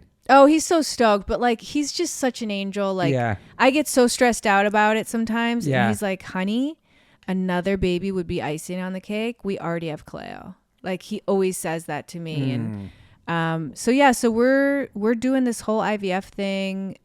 We have one more embryo left, and this time I'm trying all this other stuff, like this Tijuana stuff. I'm doing like this IVIG. Basically, it's never been like common infertility stuff. I've always had enough egg reserve and stuff. It's the RA. It's my body. I can get pregnant, but then my body attacks the embryo. Wow. Yeah. So it's gonna be a battle. Yeah, so we're in the thick of it right now. I've been taking some like immunosuppressants to calm my system down, and then I'm doing this. It's called IVIG. I don't even know what it is, but some lady's gonna come to my house and give me an IV for 5 hours, like 2 days before I do the transfer. Wow. Everything is just to like bring the immune system down. I just learned all this. Bring it down. Yeah, because my body is overstimulated and attacks healthy cells. And I just learned this, and I might fuck it up, but the placenta's job is actually to modulate the immune system so the body doesn't attack the baby. But that takes a couple weeks or a couple months to actually develop. Yeah. So yeah. It's, you know what? If the baby's going to come, the baby's going to come, regardless of me going to Tijuana. Yeah. Or that's where I'm at right now. But you're not going to stop trying. No, but I mean, I am 44. So it's like. Janet Jackson had a baby at 50. I know. I'm like, there's a lot of women having babies now, like older. I know. It's wild. My doctor's pretty cool, though. He's like, we're going to do a natural cycle. Thank God. Because I can't. The hormones are just wacky. Yeah, that's. But he said, honey, you already have the embryo and uteruses really don't age. So you're going to be fine. So he made me feel a little bit better. I was like, okay. My brother said, Katie says, my brother's 50s. But how old's the wife? That's the important. 30s. Yeah, that's the important part. My brother's 55. Yeah, he's got like 2 young kids. Yeah. Wow. But yeah. I feel like a lot of that's changing as far as like ages of women can having babies. Yeah, but I think like, I mean, it's just more dangerous later, right? I'm more fucked because of the RA. I mean, that's like the biggest thing. But I think I've learned so much through this. Like women, if you're not married and you're like 35 and you still want to have kids, go get your blood tested and you could see what your reserve is. Yeah. And then decide if you want to freeze your eggs, because it's way better to get healthier eggs when you're younger. Like once you're 35, it's like 1 in 8 are actually healthy. Dang. And that's why a lot of older women miscarry too, is because the chromosomes don't match, and it's just like, you know, nature's way of, you know, doing things. So yeah. Well, I hope it happens. I do too. It would be so cute to see like Cleo and Max with like babysitting. It'd be awesome. And they could take him surfing or her surfing or whatever. Well, I'm so happy like our families are connected and those guys reconnected from school, and they're like best buds. They surf every day. They're good kids. They're staying out of trouble. They give each other advice about girls, just everything. You know what I mean? It's like, I love Cleo's personality. He's a ball breaker. He's funny. He's got a funny personality. I don't know when he's joking or being serious. He's really good with that. Like, they're always breaking each other's. Yeah, it's awesome. And the modeling stuff together, same agent now. It's awesome. And like, he's inspiring Max to really go for it and try to do that. They're going to take over. Yeah. And I think it's awesome. And just think how both our families are raised different and similar at the same time, you know? Yeah. But, yeah. Well, thank you. You have a website too people can see, right? Jessie Golden? Yeah, jessiegolden.com. Okay. And then the Golden Secrets is the skincare website. Yeah. Let me check my notes to make sure everything. It's just so nice to sit with you finally and talk to you about your life. It's awesome. I know. You guys got to come up to the house. I love the house. This house is awesome. Let's see what else you got in here. What about music? You a music fan? I love music. Yeah. What type of music you like? Oh, it's evolved a lot. Like, it's changed so much. I've been doing like at home. I think Topanga just like does something to me. What you got? No, I've just been listening to all this like goddess playlist, like Myra Stark. I don't. You probably don't even know who that is. Is this like really peaceful, kind of chill? Yeah, just peaceful. But like Devin also does like Wadruna. Have you heard of Wadruna? No. You might like it. Okay. It's like Viking. Dang, I could see him doing that. It's really. Okay. It really gets you going. And I'm an Enya. I'm like Enya. Hippie chick, you know. How about Enigma? Yeah. It was sick. Yeah, that was good. So nothing hard, like hard rock or? A little bit. Devin's in charge of like the playlist. He's like takes it very serious, and he's really good at like getting a vibe like in the house. What about like hip hop? I went through a big hip hop phase, and like now it's like I mean 90s hip hop I love. What was your shit? What was some of the groups you liked? I mean Tupac and you know, even Jay-Z. Yes. You know. There's a new Tupac series called Dear Mama. It's incredible right now. I love that you should song. watch it on Hulu. It's incredible. All old footage, new interviews. Oh, I think I saw someone was talking. I think I saw a preview where they were saying like if Tupac was still here, he'd be like, I think competing with Denzel or something. Like he was like gonna go. Yeah. Like he would have been one of the best actors. It's incredible doc, and his mom's sister's in there. Yeah. Like it's a really beautiful doc. It's pretty heavy. I'll watch it. So Tupac, Jay-Z. Yeah. I mean, I liked Elvis. I liked old music. Yeah. I was really into... You married an Elvis impersonator. It's insane. Married an Elvis. I was engaged. Engaged, sorry. Yeah. Oh, you didn't get... Okay, yeah, cool. Yeah, I didn't get married. Yeah, no. But no, I liked old music when I was younger. I mean, I loved the Grateful Dead, and I went through that whole phase, and then I was like a Fish Head and like Rusted Root. It's real hippie shit, yeah. Real hippie shit. Yeah, I was such a hippie. I can see that, though. Yeah. I mean, I did go through like a little 311 thing. I get it. 311's good. They got hits. Yeah. So what? I mean, last thing. What's like a daily ritual for you? Like, what do you do? Are you a coffee person? Like, what do you do when you wake up? Like, what's your daily? I love coffee. Okay. I literally. How many coffees a day? Wake up for coffee. I've only been doing one. Okay. But I juice it up. Like I put, turmeric in there. No turmeric, but shilajit and collagen. Oh, not some other shit. Yeah. Pearl powder. And then I do ghee, which you probably wouldn't do, but it's like it's a meal. Okay. You know. So what time do you wake up usually? I get up at 8:30. Oh, that's good. Yeah. You? Hell yeah, 8:39. Yes, I go to bed late. Yeah. Yeah, we go to bed late too. Okay. Yeah, because we like, I don't know, it's like our ritual we'll lay with the dogs, and if Cleo's home, which he's usually not, we watch shows and stuff. So then what about in the morning? You do yoga in the morning? Sometimes I really switch it up. Like yoga on the deck is really nice. That sounds nice, yeah. But I've been doing a lot of weight training. Like I'm noticing like as I'm getting older, I want to put more muscle on. So I've just been doing like, I'll just do arms one day and then I'll do full body. Devin works out at home like everyone's... He's jacked for the listeners. Yeah, so I'm like, he'll help me, with shit. That's cool. And I'll just burn muscles out until I feel good. But I, because I work from home, so I'm constantly doing shit. Like I have like a yoga swing. I'll go hang upside down. I'll go outside and stretch. I'm just constantly like moving all day. Hiking. I love hiking. I love hiking too. Yeah. We used to see each other all the time. At Runyon. Yeah, every day we drop the kids off. Yeah, drop the kids off and then go to Runyon. Right. Yeah. I do love Runyon. I take my dog there. It's nice. It's kind of like a Hollywood pain in the ass place to go and park and stuff. I was just talking about that because in Topanga, like you'll go hiking and you won't see one person. That's cool. And I'm like, I remember I used to go to Runyon, and Devin's like, yeah, but that's fun too. It's like a club. Yeah, it's an year one of hiking. It's so true, but like everybody's up there. I'm telling you, that ritual for me was so consistent. Drop me at school and go there. Yeah, I do the same thing. And it would start my day like so good. Same. I would get home and it would be so productive, and yeah. That's cool. What was that, Selma campus at that point? Yeah. Yeah. That was perfect for running. Yeah. I still go there. It is a pain in the ass to get to. I've been running more. Is it even crazier now? Yeah, it is. Yeah. During the pandemic, it was closed. We had to wear masks up there. It was like a whole different world.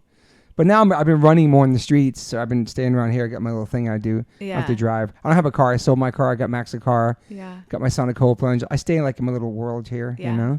Do you run every day? I try not to. Like today I'll do strength and conditioning in my garage with weights, and then I'll run tomorrow. I'm trying to build up to do a half marathon next. Oh, nice. Then I'm going to do a real marathon. I don't know about this year, but that's my goal, to do it before That's awesome. I die. Because I'm only 53. But yeah, you start running again or no? I don't think so. The whole baby thing. It's like, oh yeah, you can't. Yeah, I'm so chill. I'm like, I mean, I'm doing weights. That's like most intense. Then I do some ballet and stretching, and I'm always stretching. And I'm actually stoked. Like, I know Cleo and Max have talked about it, but like they're working out. Yeah, they Cleo are. comes home and he stretches. I'm like, yes. So important. Yes. Especially like, I'm that so age. Stoked. Yeah. Yeah, I've been stretching too. I'm not trying to get hurt running. Yeah. Not be able to perform. Yeah. Well, thank you for being here. This has been awesome. Thank you so much. Great to hang with you and hear your story and your journey and everything you're doing now and trying to make the world a better place and help people use healthy products. It's nice. Thank I can't wait to try mine.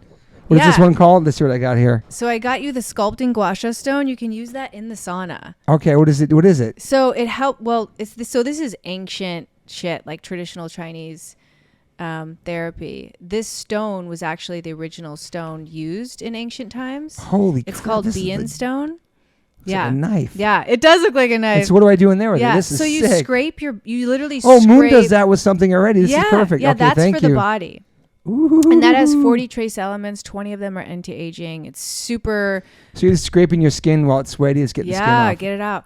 And then there's a copper dry brush in here too that you can use before. I saw you did that too. Yeah. Okay. Before the sauna or no? I would do it before the sauna. So there's like some people say you should do it before. Some people say you should do it after. I think it's fine both. Sometimes I do it in the sauna. Okay. But it's so great for detoxification and just like further getting everything out. And then it's copper, so it helps with like electromagnetic balance in the body. Thank you so much. It's really fun. So thank you. All rituals to like just, make you feel good. And better. This is so good because I want to live to 100. That's my whole goal. Yeah. at least. This is so cool. Yeah. Okay, I'm going to post some of your stuff in the pod. So the golden secrets. Awesome. All right, Jessie, thank you so much for being here. You can look up everyone on social media or our website and check out our products. And I'm sure you've seen pictures of Max and her son on social media, the two blonde boys. We got to get those kids posting more.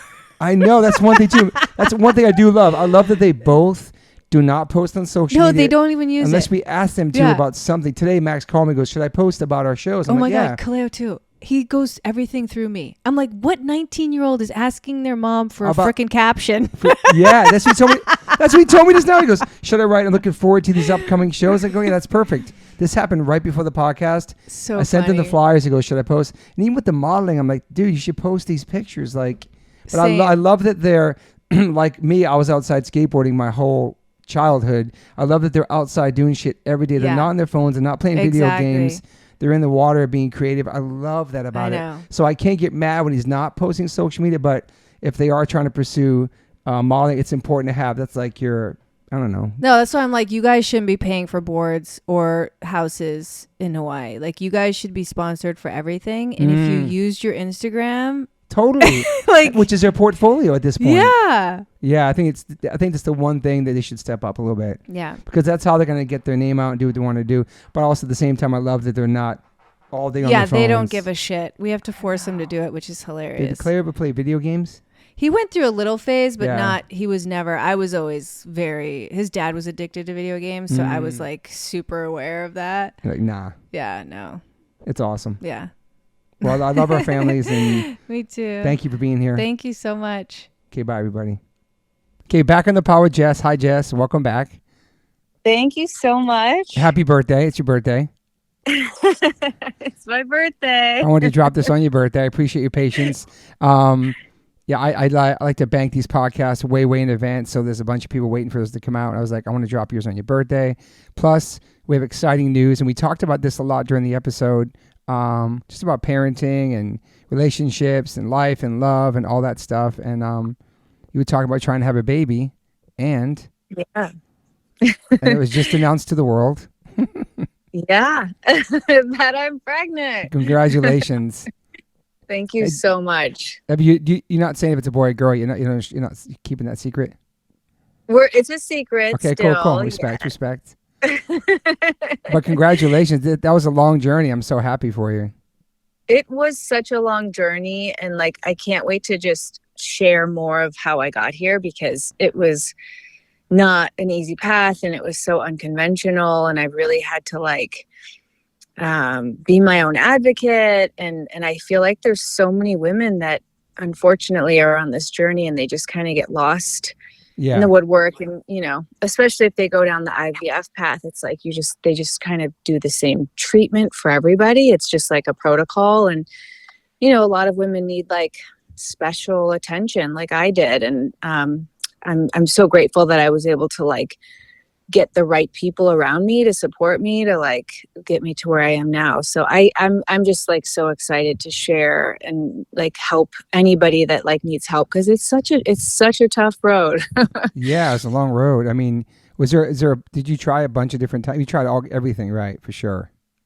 Yeah, I mean, the big thing for me was, which is just so mind-blowing to me, there's only like 5 or 6 of these type of reproductive immunology doctors in the country. Oh, wow. And I was able to connect with one of them who works remote up in Northern California.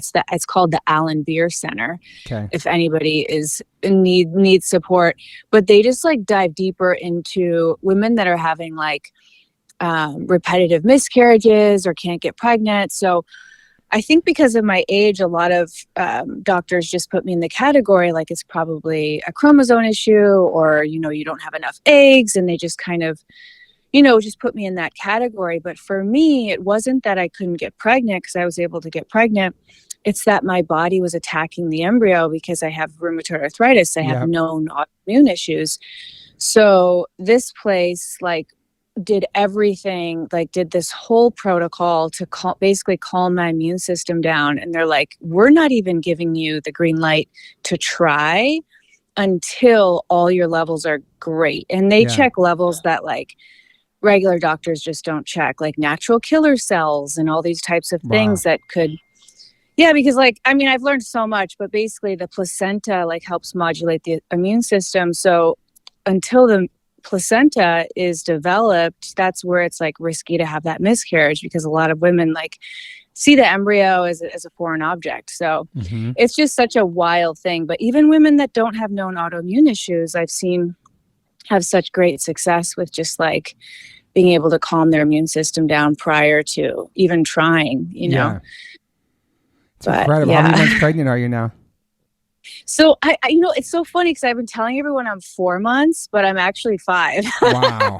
I just, because we've been keeping it secret, and you know, it's so sacred because we've just been through the ringer, and I'm like, let's just keep it secret.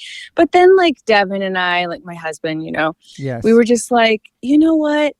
Let's not let our past like disrupt the joy that we should be having right now, and how long it's like taken us to get here. So we're like, I think we're ready to share. And but yeah, the other day I looked at my calendar and I'm like, oh shit, we're actually 5 months. Wow. I was like, we better get our shit together. Are you gonna do a natural? It's gonna be a natural home birth again too, like with Kaleo.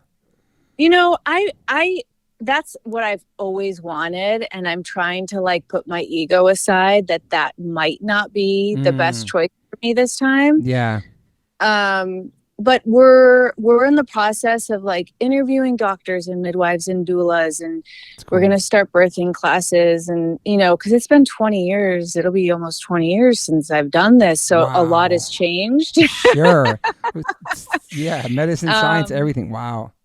Yeah, so we haven't made up our mind. I mean, ideally, I definitely would love to be home as long as I possibly can. But I think the biggest factor is that, you know where we live, but we're like up in the mountains, and we're not close to like any hospital. So if we did have to transfer, it would be like a 30-minute drive. So we're like, what should we do here?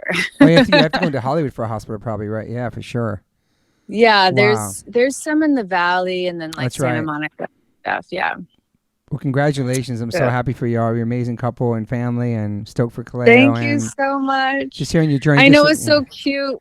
When Max was over here and I told him, he like screamed. His reaction was like so much better than Cleo's. He's like, I'm going to be an uncle. Oh, that's so sweet. Like screaming. It was so cute.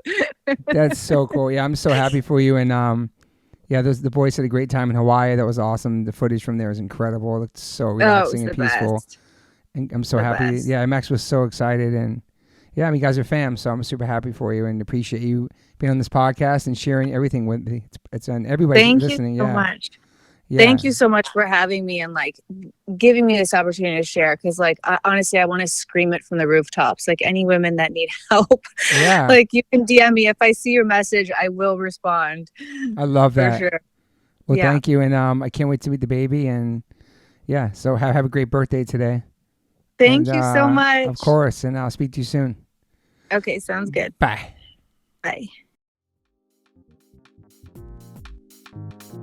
I've always loved sweets. That's why I have 1,000 gold teeth and had cavities my whole life. But I always loved cookies. And being a vegan and being gluten-free, it's extremely difficult to get a cookie that actually tastes good. Most of those cookies are super, super dry. Until I found Maxine's Heavenly. You probably see me post about them. They're incredible. They're gluten-free. They're vegan. They're made with no refined sugars. You can get them in Whole Foods, Sprouts, Walmart, Amazon, Maxine'sHeavenly.com. And if you're in LA, you can get my favorite restaurant, Green Table's carrying them. You can also, if you're in LA, get Uber Eats, DoorDash, and Chow Now. Super, super great company. Amazing people working there. The cookies are insane. I can eat a whole bunch of them, not like you're supposed to, but I don't feel groggy and like bloated and I have that sugar crash. And every month you should sign up for the mailing list because every month you get exclusive flavor drops and the cookies get delivered right to your house. So shout out to Maxine's Heavenly, my new sponsor. I have a cookie sponsor. I can't believe it. How old am I? I'm 53 and I'm promoting cookies because I love cookies still. I'm a big kid. Vegan, gluten-free, no refined sugars. If you listen to the Travis Barker episode, me and him talked about our love for Maxine's Heavenlies as well. Great cookie. If you're a vegan and you're gluten-free, there's no other cookie to have. Maxine's Heavenly. Go to MaxineHeavenly.com, go to shop, use my code OLLC, and get 25% off your first order. That's 25% off your first order. Go to MaxineHeavenly.com, use my code OLOC. Enjoy. These cookies are straight crack. I always ask my guests if they have any regrets. I personally don't have any regrets. Even when it comes to my tattoos, I have the silliest tattoos. Even my ET on my leg, it's still a childhood memory for me, and I love it. I've had tattoos on top of tattoos strictly because I wanted more tattoos. I started getting tattoos when I was 18. I'm 52 now, and I can't stop. I've had laser treatment before on something on my arm. It's 4 tattoos on top of each other. And that experience at that place was pretty fast. It was pretty cold. It was in and out, swiped the credit card. Don't really tell me much. Didn't give me much details or anything was going to happen. So I never went back. So as of most recently, I'm so lucky enough to have had 2 sessions at Removery Tattoo Removal. My tattoo on my arm that looks like a big black blob is now super light. I've had 2 sessions. I have a long road ahead of me. None of this stuff happens overnight. You cannot take a tattoo up in one sitting. You have to be patient. And it's painful. They ice you up. It's super fast. To me, it felt like a bunch of rubber bands. But what's more painful than that is looking at something on your body that you think you're stuck with for the rest of your life. That sucks. But now for me, I'm really happy I started this journey. I'm slowly going to get this tattoo removed. I never thought in a million years I have any kind of real estate on my arm.